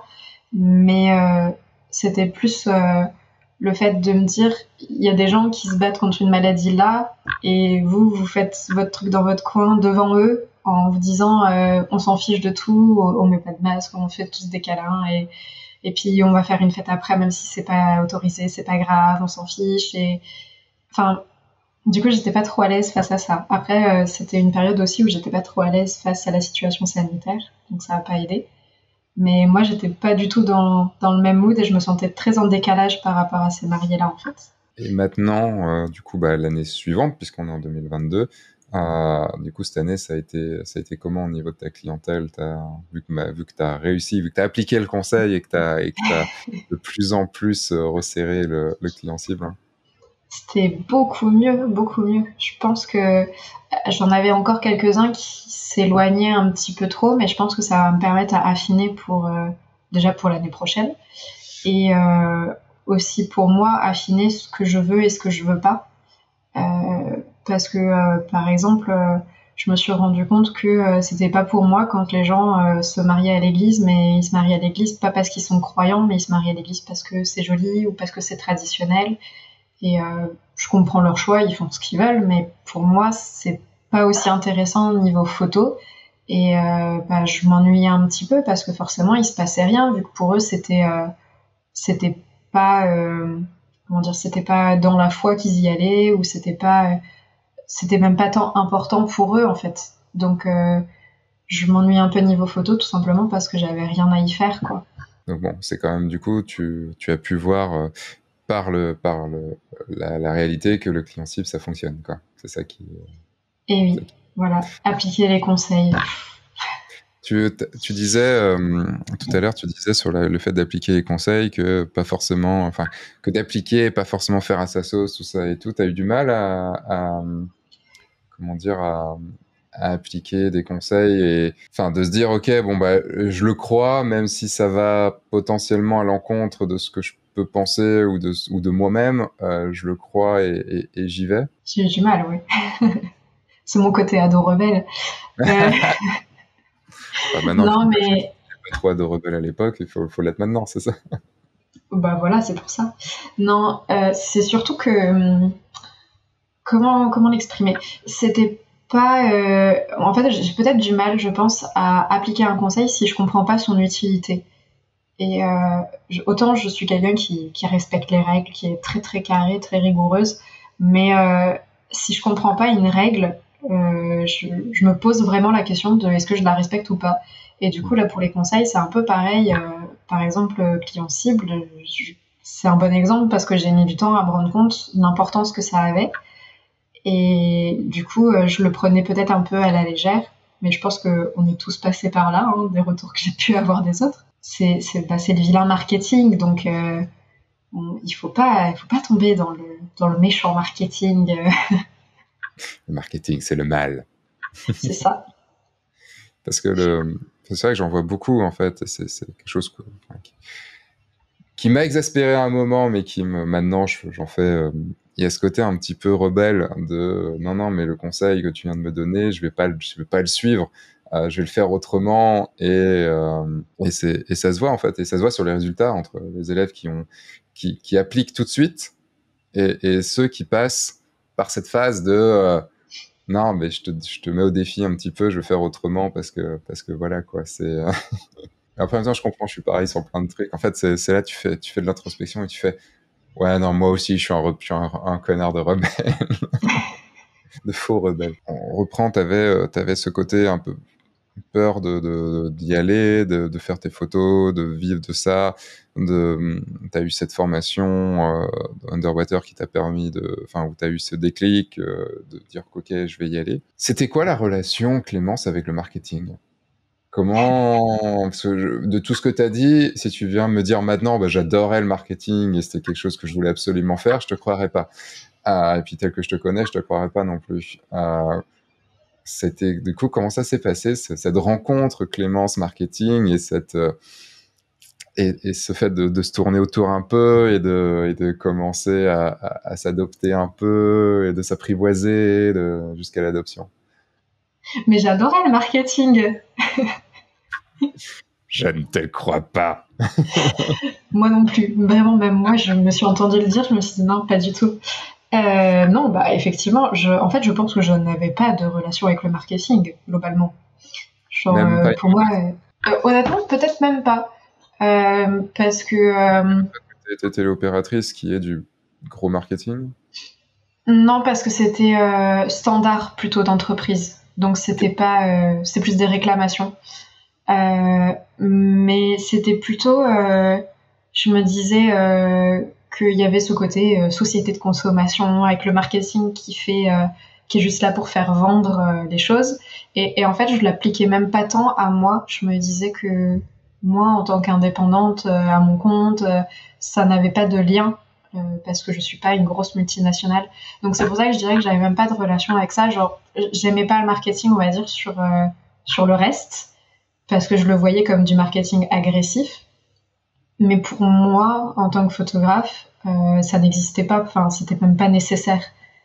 Et maintenant, je me rends compte que si, et qu'il y a plusieurs façons de le faire, évidemment.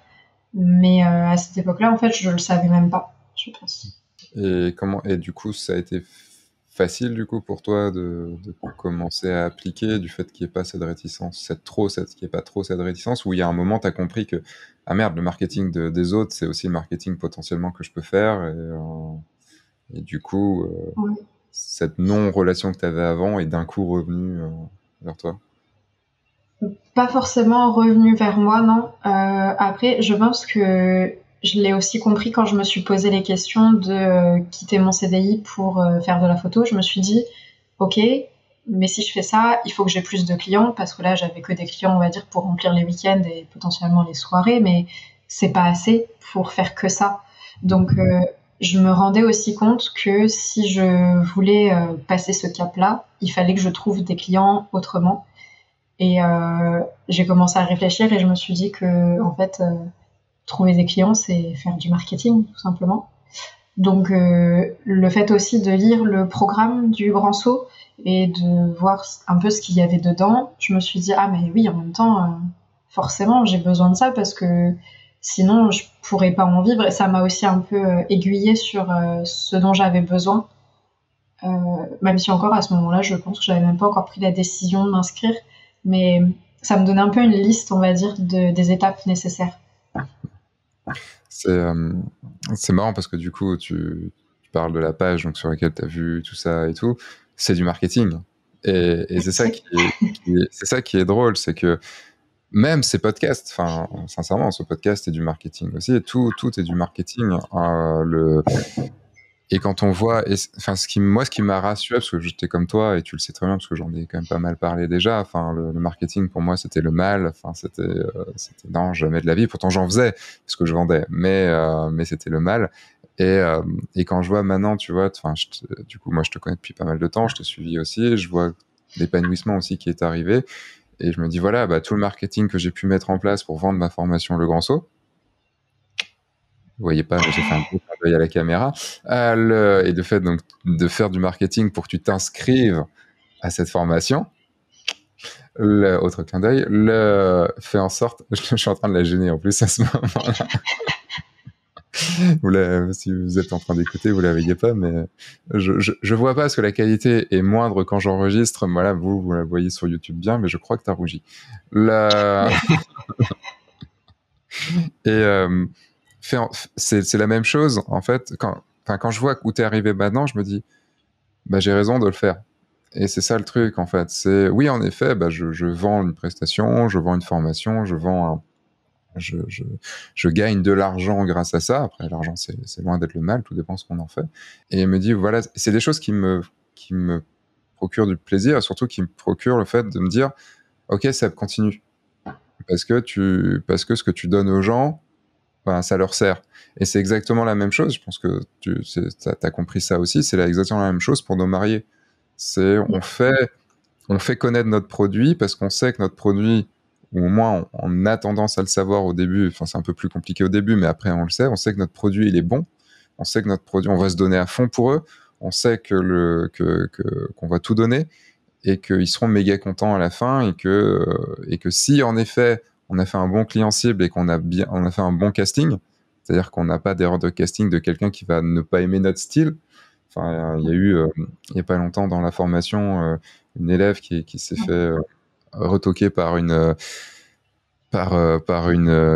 sur une séance famille, qui s'était fait retoquer par la nana, mais en même temps la nana n'avait pas été voir le style de la photographe.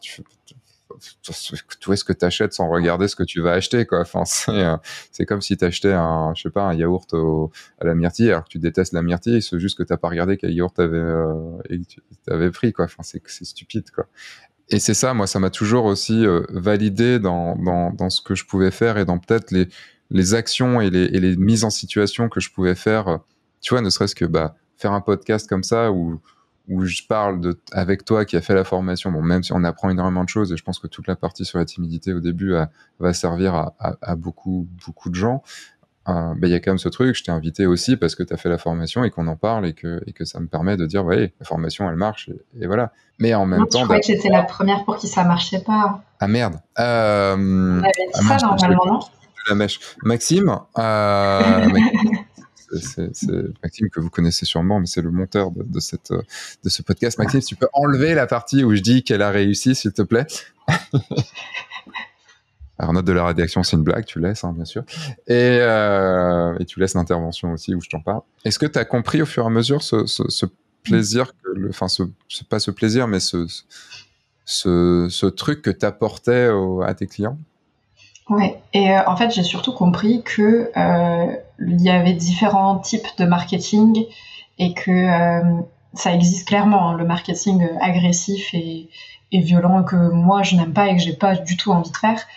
Peut-être qu'il marche, hein, d'ailleurs, mais moi ça m'intéresse pas. Mais de faire un marketing juste dans le but de trouver les personnes qui vont aimer ce que je fais et ce que je propose, et que c'est pas du tout quelque chose de négatif, au contraire, parce que ces personnes-là, elles sont contentes de me trouver, mais si j'ai pas fait les actions avant, elles risquent pas de me trouver, donc elles seront pas contentes. Donc, en fait, c'est plutôt ça qu'il faut comprendre, plutôt que de se dire j'ai pas envie de faire du marketing, c'est plutôt de se dire quel type de marketing j'ai envie de faire, parce que si on veut trouver des clients, on fait forcément du marketing, même si c'est juste en disant à nos proches tiens, je suis photographe, tu connais pas quelqu'un qui voudrait quelque chose, ça au final c'est presque déjà du marketing. Peut-être pas aussi poussé niveau stratégie que d'autres techniques, mais ça permet déjà de dire on choisit tel proche et pas tel autre, parce que peut-être que lui nous aidera plus qu'un autre, et c'est déjà du marketing. La différence que j'ai mis moi dans ma tête entre du mauvais marketing et du bon marketing, c'est le produit. C'est-à-dire que si tu sais que le produit que tu vends, on s'en fout, ou que la personne en face de toi n'en a pas besoin, c'est du mauvais marketing. Si le produit est mauvais, c'est du mauvais marketing. Si tu sais que le produit est mauvais, c'est du mauvais marketing. Si tu n'en as rien à foutre du produit, c'est du mauvais marketing. Par contre, si tu sais que le produit est bon, si tu sais... Quand je dis qu'il est bon, c'est pas qu'il est parfait. Je dis juste qu'il est bon, et que toi, tu vas, en tant que prestataire, ce qu'on est, on se donne à fond, et que tu fais pas le truc par-dessous la jambe, que tu y vas à fond, que tu mets toute ton énergie dedans, et que tu mets toutes tes capacités à t'améliorer aussi et qu'en plus, tu t'es persuadé que pour la personne que tu as en face, c'est ce qu'il leur faut, c'est que du bon marketing, en fait. C'est, comme tu disais, c'est présenter le bon produit au bon client. Je sais plus si j'en ai déjà parlé dans le podcast, mais il y a des produits qu'on achète, mais par exemple là, j'ai ça là, qui sont des... c'est en fait, je suis en train de le montrer, c'est des écouteurs, enfin c'est des oreillettes que je peux mettre pour dormir. Et maintenant, je peux plus m'en passer. C'est des oreillettes spécialement faites pour dormir. Enfin, pour dormir. En gros, ça diffuse pas de la musique ou autre, ça diffuse un son spécifique et tout. Et en fait, je remercie Bose pour l'avoir fait, parce que ça m'a permis de dormir plein de fois. Et s'il n'y avait pas ce produit-là, il y a sûrement plein de fois où je pourrais pas dormir. Donc, merci, je sais même pas comment je l'ai découvert, mais merci au marketing qui m'a permis de découvrir ce truc-là, parce que sans ça, je serais sûrement beaucoup plus crevé que je ne suis maintenant. Et puis il y a plein de gens qui disent ah mais c'est nul, c'est de la merde, ça diffuse pas de la musique. On s'en fout, c'est pas pour toi. Oui, c'est ça. Tout peut pas être vendu à tout le monde. Sauf les iPhones apparemment. Non, moi ils me les vendront pas. Enfin, en tout cas, c'est ce qu'ils essayent de faire.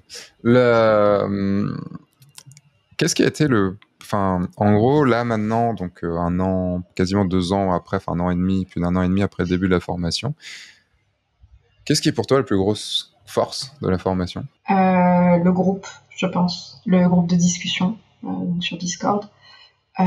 Parce que ça soit que tes réponses à toi ou les réponses des autres, si on a une question, en fait, on est tellement dans le groupe que si on a une question, on a forcément une réponse quasiment dans l'heure de quelqu'un qui sait à peu près ce qu'il dit au moins, qui répond genre vraiment pour nous aider et pas juste parce que il veut montrer qui c'est. Enfin, c'est vraiment un esprit d'entraide et de la bienveillance, encore une fois. Mais ouais, je pense le groupe, parce que on peut aussi parler de tout, on peut partager s'il y a quelque chose de positif, s'il y a quelque chose de négatif aussi. Et ça reste important, parce que sinon c'est quand même un métier assez solitaire d'être photographe, surtout en tant qu'indépendant du coup. Donc ouais, je pense que c'est ça. Ok.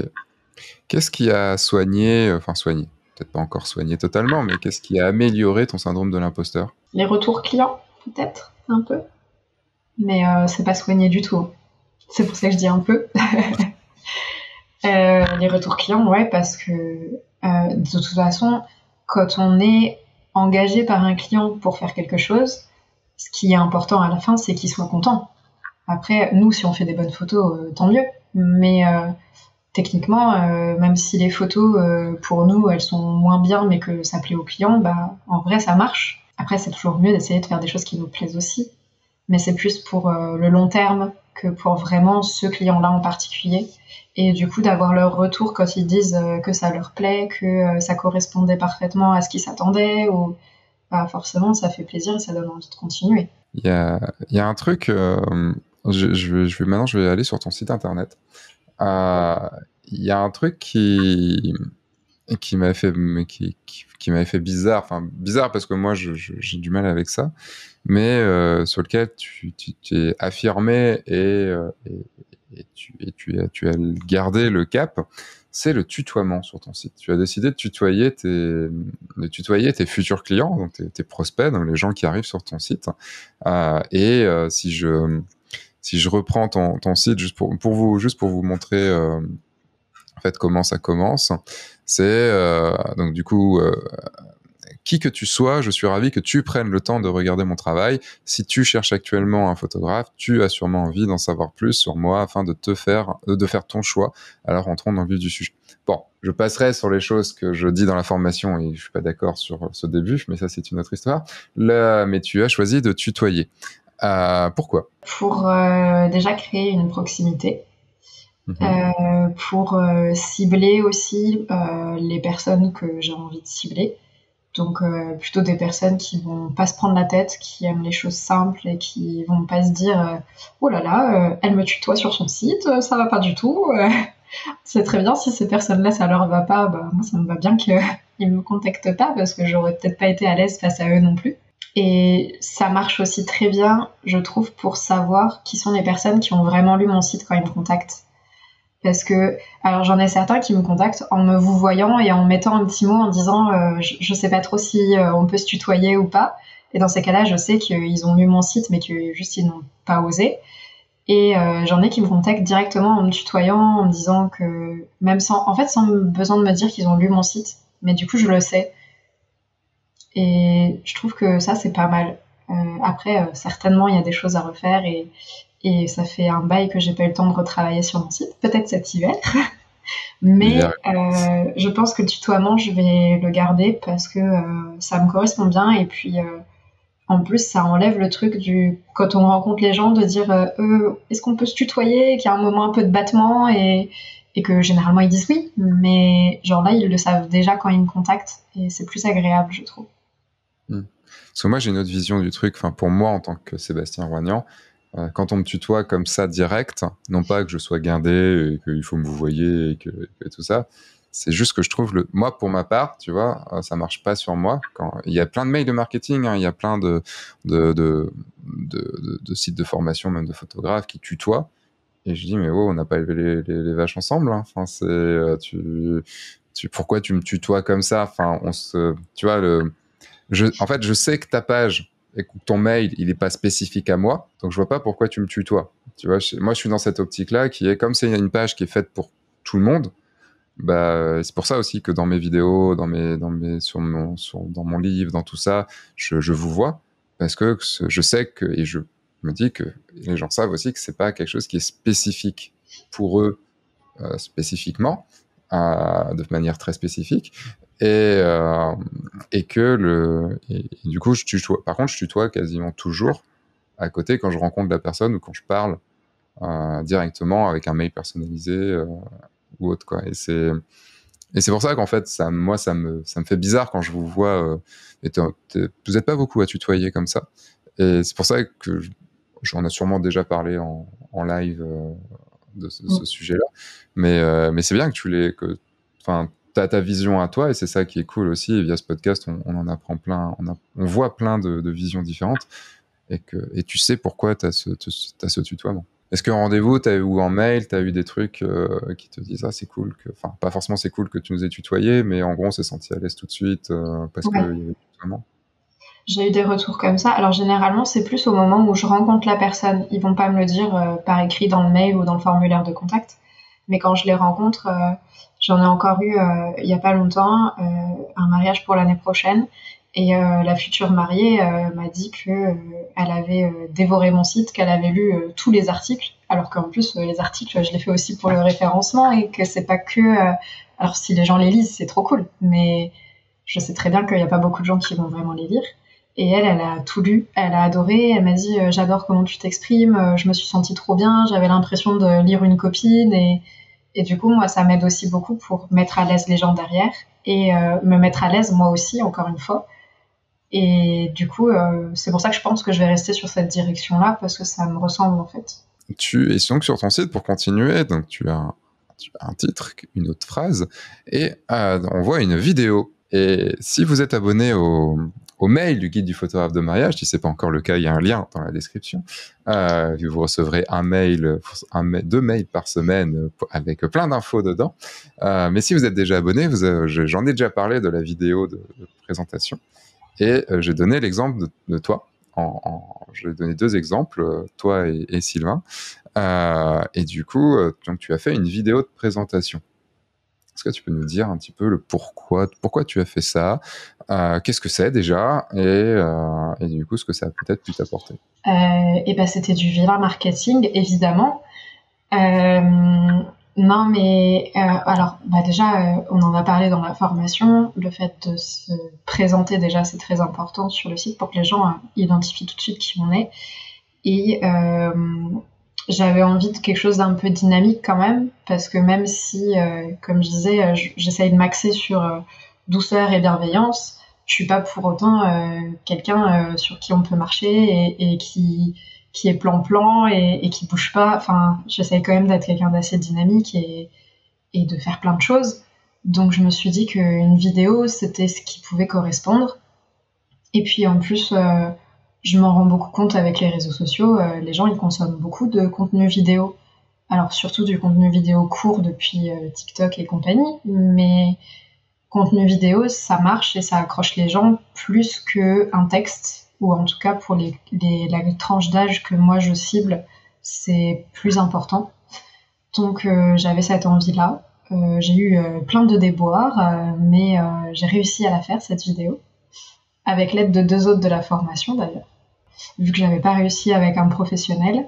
Donc j'ai pu créer une vidéo. Je pense que elle est pas parfaite. Il y a certainement des choses qui pouvaient être mieux.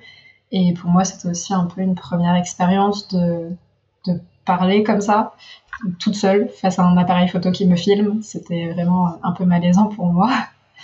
Mais, euh, mais c'est comme ça. Enfin, il faut bien se faire des petits challenges. Et au final, d'ailleurs, la cliente dont je parlais juste avant, qui a lu tout mon site, en fait, je l'ai connue grâce à une wedding planner qui est tombée sur Instagram sur cette vidéo-là, qui a vu la vidéo et qui a pensé tout de suite à cette future mariée-là.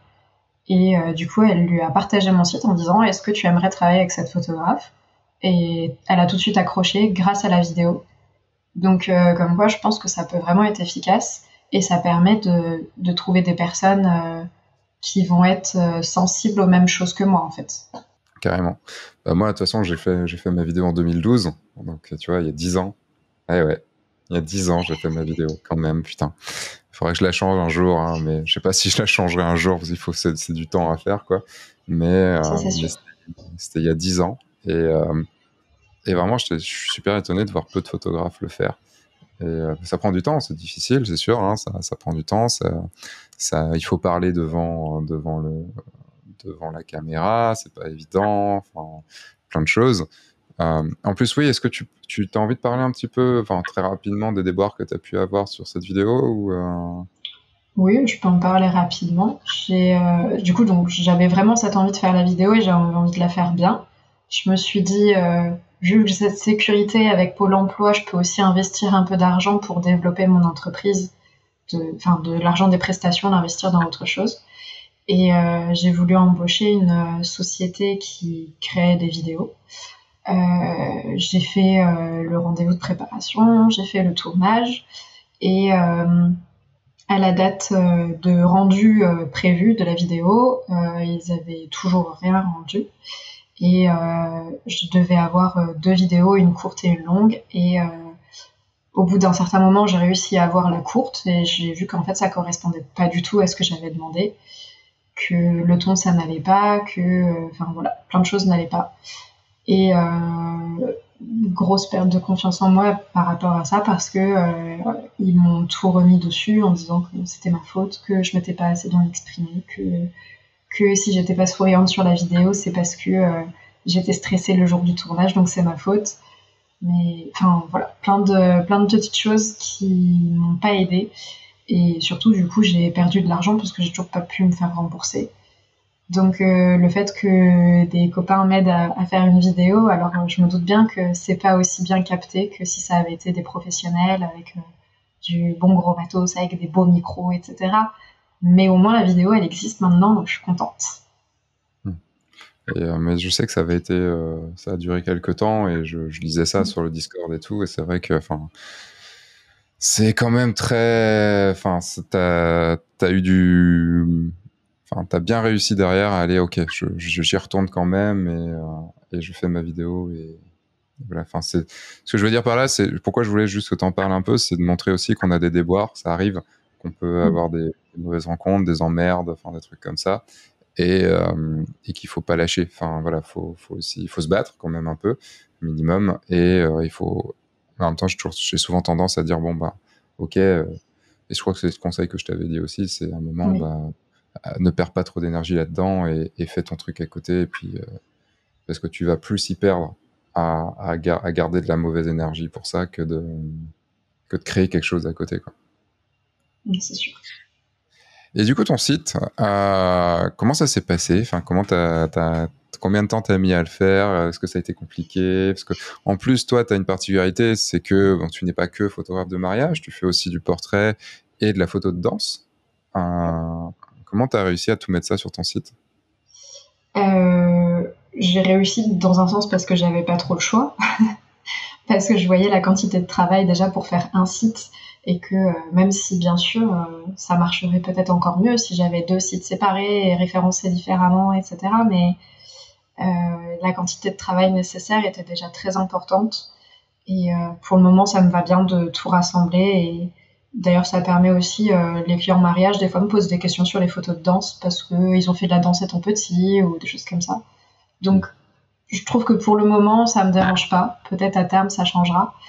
Et j'ai mis beaucoup, beaucoup de temps à travailler dessus parce que j'ai suivi une formation qui m'a expliqué comment le faire. Donc j'ai voulu tout bien faire tout moi-même. On a toujours une nouvelle chose à faire quand on le fait soi-même. C'est toujours ah mais ça je pourrais peut-être faire comme ça, ah puis ça aussi et du coup on se rajoute beaucoup de temps donc au bout d'un moment je me suis dit bon je mets en ligne et tant pis si c'est pas parfait et tu vois là du coup je pense que 1 an et demi après il y a des choses qui ont évolué et il faut sûrement que je refasse certaines choses mais ouais ça demande du temps et par contre c'est très important d'en avoir ça c'est sûr. Comment arrivent tes clients? C'est assez varié. J'ai pas mal encore de bouche à oreille, soutenu avec les réseaux sociaux. Genre, ils me connaissent, ils s'inscrivent à mes réseaux sociaux, et puis du coup, à force de me revoir sur les réseaux sociaux, ils me contactent comme ça. De plus en plus, aussi via les moteurs de recherche, donc référencement de mon site. Et puis, un petit peu aussi de on va dire de partenaires. J'ai pas forcément un partenariat précis avec genre ah tu m'amènes un client, je te donne ça en échange, mais du partenariat plus basé sur la confiance, on va dire. Euh, Par exemple, j'ai la chance d'avoir une boutique photo où moi je vais tout le temps pour acheter mon matériel et on s'entend super bien et dès que eux ils ont quelqu'un qui cherche un photographe, ils me conseillent moi ou j'ai d'autres collègues photographes sur la région qui me conseillent quand eux ils sont pas disponibles. Donc j'ai aussi un peu ça qui fait venir des personnes vers moi. Ok.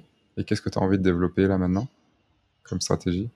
Comme stratégie, euh, j'aimerais continuer à développer, enfin à faire une stratégie plus détaillée sur le référencement du site, toujours en gratuit hein, du coup, parce que je pense que je peux encore améliorer ça. Je pense qu'il y a encore matière. Et puis que c'est du travail de longue haleine, ça. Donc, si je me concentre longtemps dessus, au fur et à mesure, ça va rester. Contrairement à quelque chose où on paye une fois une publicité, par exemple, et ça va faire un pic et après ça va redescendre. Donc, je me concentre plutôt sur des solutions long terme, on va dire. Et puis, Et puis c'est réseaux le sociaux. mal quand tu ne payes pas la publicité, non? Non, mais quand même pas. Et donc les réseaux sociaux aussi? Ouais, réseaux sociaux aussi parce que ça marche bien et ça me permet. Pour le moment, c'est pas tant trouver des nouveaux clients, mais plus garder des clients ou fidéliser des clients. Parce que j'en ai souvent avec qui j'ai fait des séances photos qui réagissent à mes stories sur Instagram ou qui commentent mes posts ou simplement même des gens que je connais, même de avant de faire de la photo et qui regardent ce que je fais et le jour où ils ont besoin de quelque chose, en fait, du coup, ils pensent à moi parce que à force de me voir tout le temps dessus. Donc, je l'utilise surtout comme ça, plus que comme stratégie pour trouver vraiment des nouvelles personnes. Dernière petite question avant de passer aux questions de fin. Qu'est-ce qui te plaît le plus dans la photo de mariage? Je dirais que c'est très contre-intuitif parce que je dirais rencontrer des gens. Bah, en fait, je m'en suis rendu compte à force de me présenter pendant les rendez-vous de rencontre aux mariés. Parce que quand je leur explique que je suis quelqu'un de timide, de plus en plus maintenant, ils me disent «Ah, mais on dirait pas!» Et je leur explique justement ce côté légitimité d'être face à eux et que je sais pourquoi je suis face à eux et que j'ai le droit d'être là.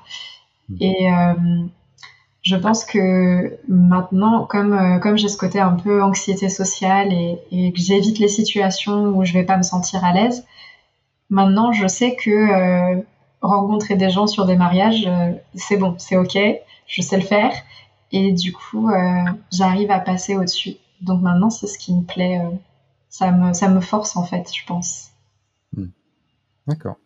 C'est marrant ce truc d'être ultra timide et de pas trop aller vers les gens et du coup d'aller sur un. Parce que, en fait, je suis pareil et c'est ce qui me. Enfin, moi, j'adore les mariages aussi parce que c'est mon moment de comment dire de sociabilisation, on va dire. alors que le reste du temps, ouais, je suis un peu devant mon ordi en ours, pour ça, quoi. Donc, c'est assez drôle. Ah si, il y avait un truc dont je voulais parler quand même. Tu es venu avec moi sur un de mes mariages. Oui. C'était là, il y a un tout petit peu plus d'un an, puisque c'était il y a 1 an et 2 jours, au moment où on enregistre, puisqu'on enregistre le 13 septembre 2022. Et donc, c'était le 10 et le 11, je crois, si je ne me dis pas de bêtises, Ça doit septembre être ou le 11, ça, ouais. quelque chose comme ça. 10 et 11, je crois. Et septembre 2021. C'était comment? Comment t'as vécu le truc? Enfin, alors juste pour vous situer, c'était un mariage sur 3 jours, du coup. Il y avait la mairie le vendredi, soirée, toute la journée du samedi, et puis brunch le dimanche. Donc voilà, comment ça s'est passé? Je sais plus si tu te l'ai dit, mais j'étais méga stressée, déjà. C'est étonnant.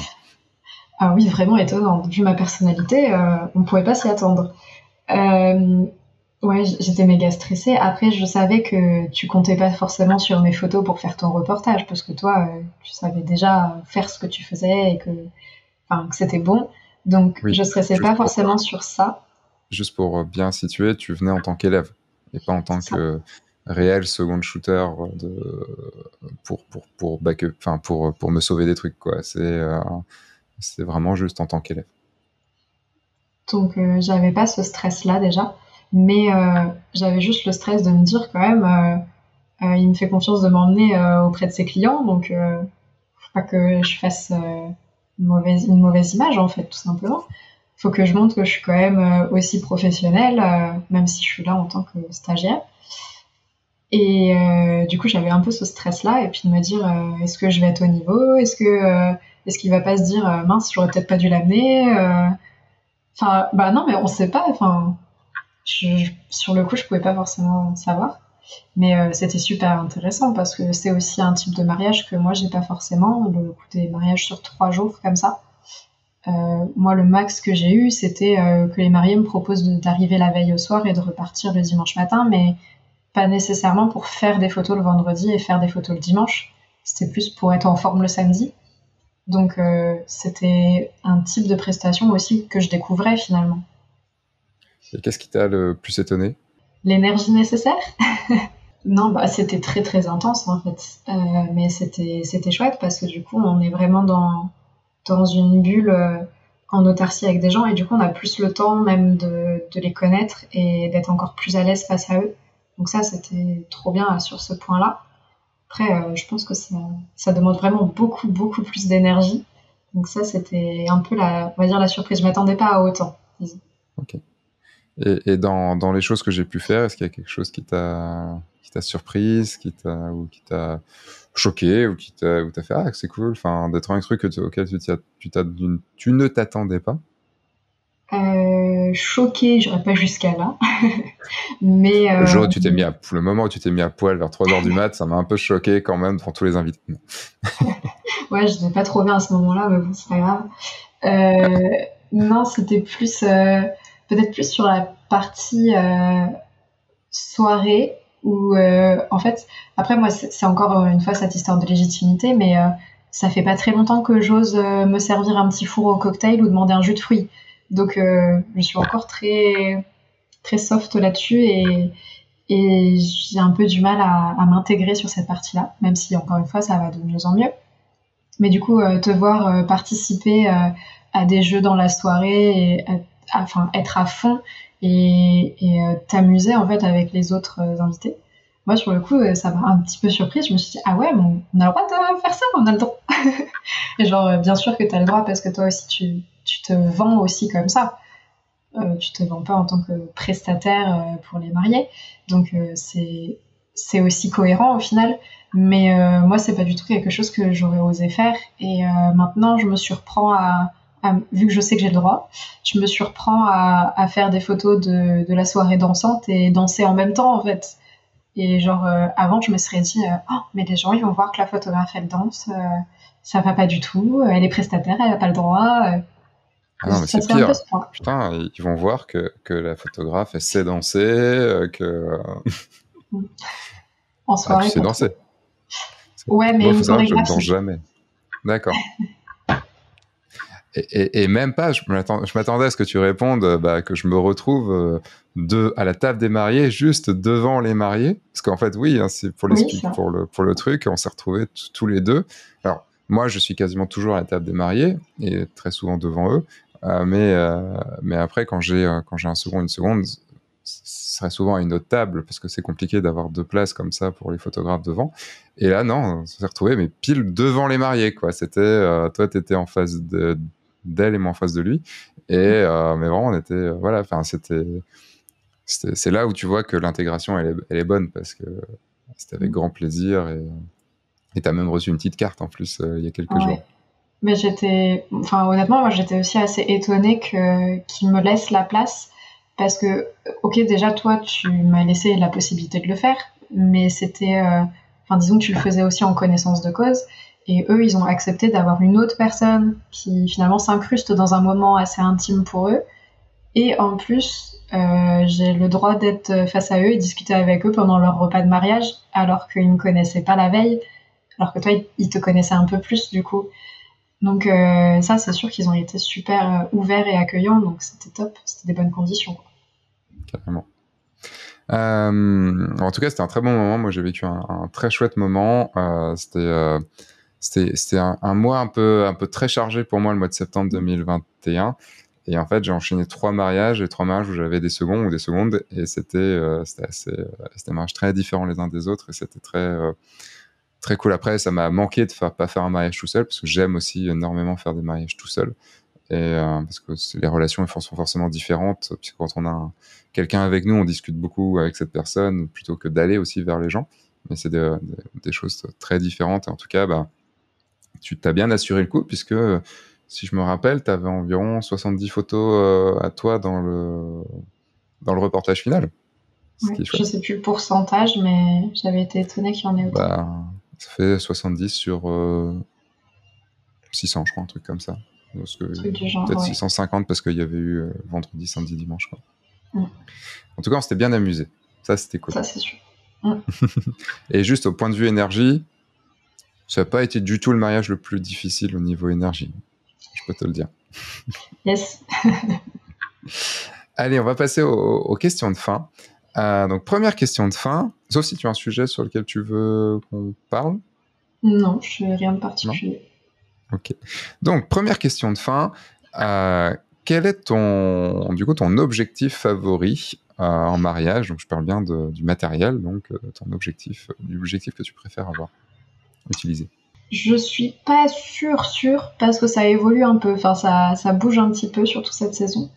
Je pense qu'en début de saison, je t'aurais répondu le 70 mm macro, parce qu'au final, je me rends compte que j'aime bien le prendre plutôt que le 85, parce que c'est un petit peu moins serré, et surtout, j'ai la possibilité de faire des petits détails aussi que j'aime bien faire, sans avoir à changer sans arrêt d'objectif. Mais si je fais une réponse plus rationnelle, on va dire, j'ai fait beaucoup plus de photos au 35 mm. Donc en plus, c'est un 35 1.4. Donc il est quand même plutôt polyvalent, genre même en soirée, du coup, je peux encore l'utiliser facilement avec une grande ouverture. Donc je fais plus de photos avec le 35, mais j'aime bien pouvoir utiliser le 70 macro. Ça va, là, j'ai eu pire comme genre de réponse à rallonge. Quelle est ta deuxième question? Quel a été le meilleur moment que tu as pu vivre sur un mariage? Est-ce que tu peux nous le raconter? J'ai essayé en plus d'y réfléchir avant parce que je savais très bien que ces questions allaient arriver. Je dirais que ça a été sur un mariage, alors très récent, c'était il y a 3 semaines. C'était des mariés où j'ai vraiment beaucoup accroché avec eux au niveau feeling. Je sentais qu'ils me faisaient vraiment 1000% confiance. Donc je me sentais aussi beaucoup plus à l'aise, moi, à ma place de photographe.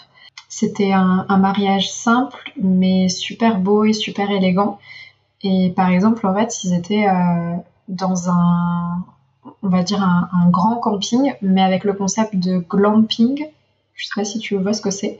C'est en gros, c'est un camping, mais par exemple, les mariés, eux, ils étaient dans les bulles.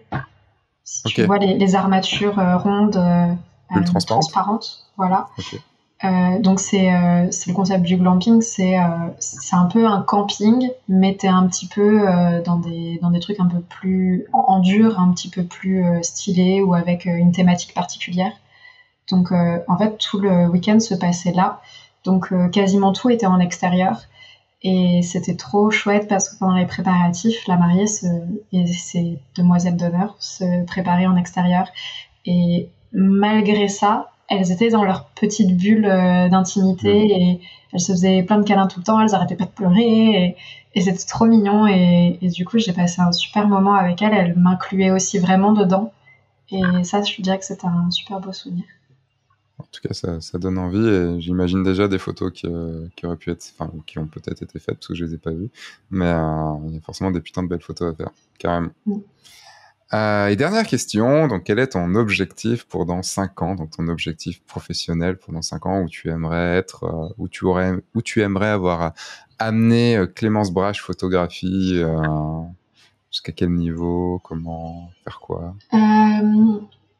J'ai beaucoup de mal à me projeter, donc je sais pas si cet objectif-là c'est dans 5 ans, dans 2 ans ou dans 10 ans, mais j'aimerais bien déjà que quand je n'ai plus les aides de Pôle emploi, je puisse en vivre confortablement et sans me dire oh là là, faut que je fasse gaffe parce que ce mois-ci j'ai pas assez gagné, mais que ça se fasse un peu comme sur des roulettes et que tout se passe au mieux à ce niveau-là, que j'ai pas un stress justement de me dire il faut absolument que je trouve des clients parce que je vais pouvoir payer mes factures.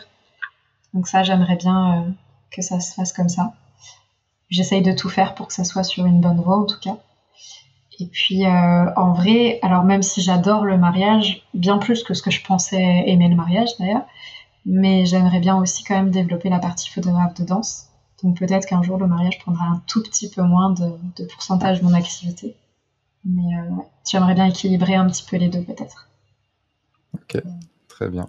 Eh bien, merci Clémence. Et je pense qu'une des infos les plus essentielles qu'on aura pu avoir dans ce podcast, c'est qu'on dit bien Clémence Brache et pas Clémence Braque, comme j'ai pu le dire pendant des années et des années. Et j'ai eu la chance, tu ne t'es pas braqué quand je l'ai dit. On me l'a jamais faite. Vraiment, c'est la première fois que je l'entends. Ah, bah mince alors. Moi qui pensais être le 45e. Et en tout cas, voilà. Non, mais je dis des bêtises parce qu'à chaque fois, je n'arrive plus à savoir comment on prononce. Mais c'est vrai que la plupart des gens disent Clémence Braque.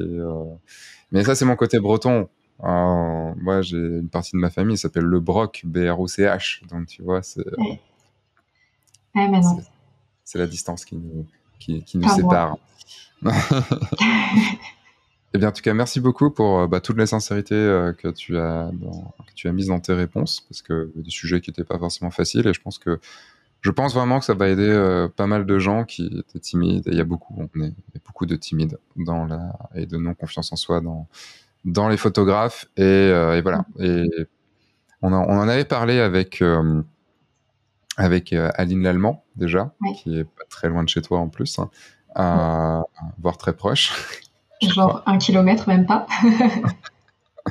Et on avait beaucoup parlé parce que, pareil, je la connaissais bien depuis très longtemps puisqu'elle faisait partie de mes modératrices à l'époque. Et c'est vrai que cette question de la timidité, de la légitimité, de la confiance en soi, c'est une grosse question. Donc, merci pour tout ça. Et merci de m'avoir accordé ces 2 heures. Oui, merci à toi d'avoir osé te dire que je pouvais te dire des choses intéressantes. Vous le savez pas, vous qui écoutez tout ça, mais quand je lui ai proposé, quand j'ai émis l'idée, tout ça et tout, j'aurais bien aimé voir ta tête à ce moment-là, mais je t'ai tellement imaginé non, je peux pas le faire, c'est pas possible. Ah non, c'était ça. Si tu crois que, ok. Et donc bravo pour avoir dit oui. Parce que quand même, c'est bien se foutre un petit coup de pied au cul, de se dire allez, ok, je dis oui et on verra bien, quoi. C'est ça. Ma meilleure amie m'a dit t'inquiète pas, ça va être un bon exercice pour toi. Je dis ok, on fait ça. Et alors, ça a été un bon exercice pour toi ? Je pense. J'ai essayé d'oublier que potentiellement des gens allaient écouter cette conversation après. Juste 3000 personnes, t'en fais pas. Mais envoyez-lui un petit message. Vous allez pouvoir retrouver. Donc, sur quoi c'est mieux de te suivre? Facebook, Insta, TikTok, je suis Pinterest. évidemment active sur Facebook par rapport à la plupart des autres, mais je suis quand même plus sur Instagram et puis je trouve que c'est plus facile de communiquer. Genre si c'est pour envoyer un petit message privé, plutôt Instagram et pas du tout TikTok. Donc n'hésitez pas à lui envoyer un petit message et lui dire ce que vous avez pensé de ce podcast et lui envoyer un petit message chaleureux et d'encouragement et tout. Vous avez les liens dans la description. Et puis, un grand merci à toi encore, Clémence. Et je vais pouvoir, du coup, maintenant clôturer ce podcast en vous disant tout ce que j'ai à vous dire. C'est le moment marketing où je vais faire un appel à l'action, mais que j'enregistrerai juste après, parce que oui, il faut savoir j'enregistre toujours les intros et les outros après. Donc voilà, comme ça, je n'embête pas Clémence avec le mauvais marketing Mais juste, Clémence, la formation du Grand Saut, c'est... Le mal. Non, c'est vachement bien. Allez, passe une bonne journée, merci à toi. Merci. Un grand merci à toi Clémence d'avoir bravé ta timidité pour venir sur ce podcast. Je sais que ça a été difficile, donc merci à toi. Vous pouvez retrouver Clémence sur son site et ses réseaux sociaux, vous avez les liens dans la description. Et si comme Clémence, participer au Grand Saut, à ma formation Le Grand Saut vous intéresse, ou vous questionne, eh bien n'hésitez pas, allez sur leguideduphotographe-de-mariage.fr/Le Grand Saut, tout attaché, ou dans le site sur les formations, vous la trouverez directement, et vous pouvez lire donc tout ce qu'il y a dans la formation et vous inscrire pour la prochaine promotion. Enfin, vous préinscrire puisque vous êtes sur la liste d'attente et je vous enverrai un mail pour vous dire tiens, c'est en ce moment les inscriptions. Vous pouvez prendre un rendez-vous avec moi, comme ça on pourra en discuter, mais ça ce sera au moment du lancement de la formation. Le prochain est en mars, généralement c'est en février-mars et en septembre-octobre les lancements de formation. Et maintenant je vous dis dans pas longtemps pour un nouveau podcast sur le guide du photographe de mariage et voir une nouvelle vidéo aussi sur le YouTube du guide du photographe de mariage. Entre temps, sortez, faites des photos, amusez-vous et surtout signez des mariages. Au revoir.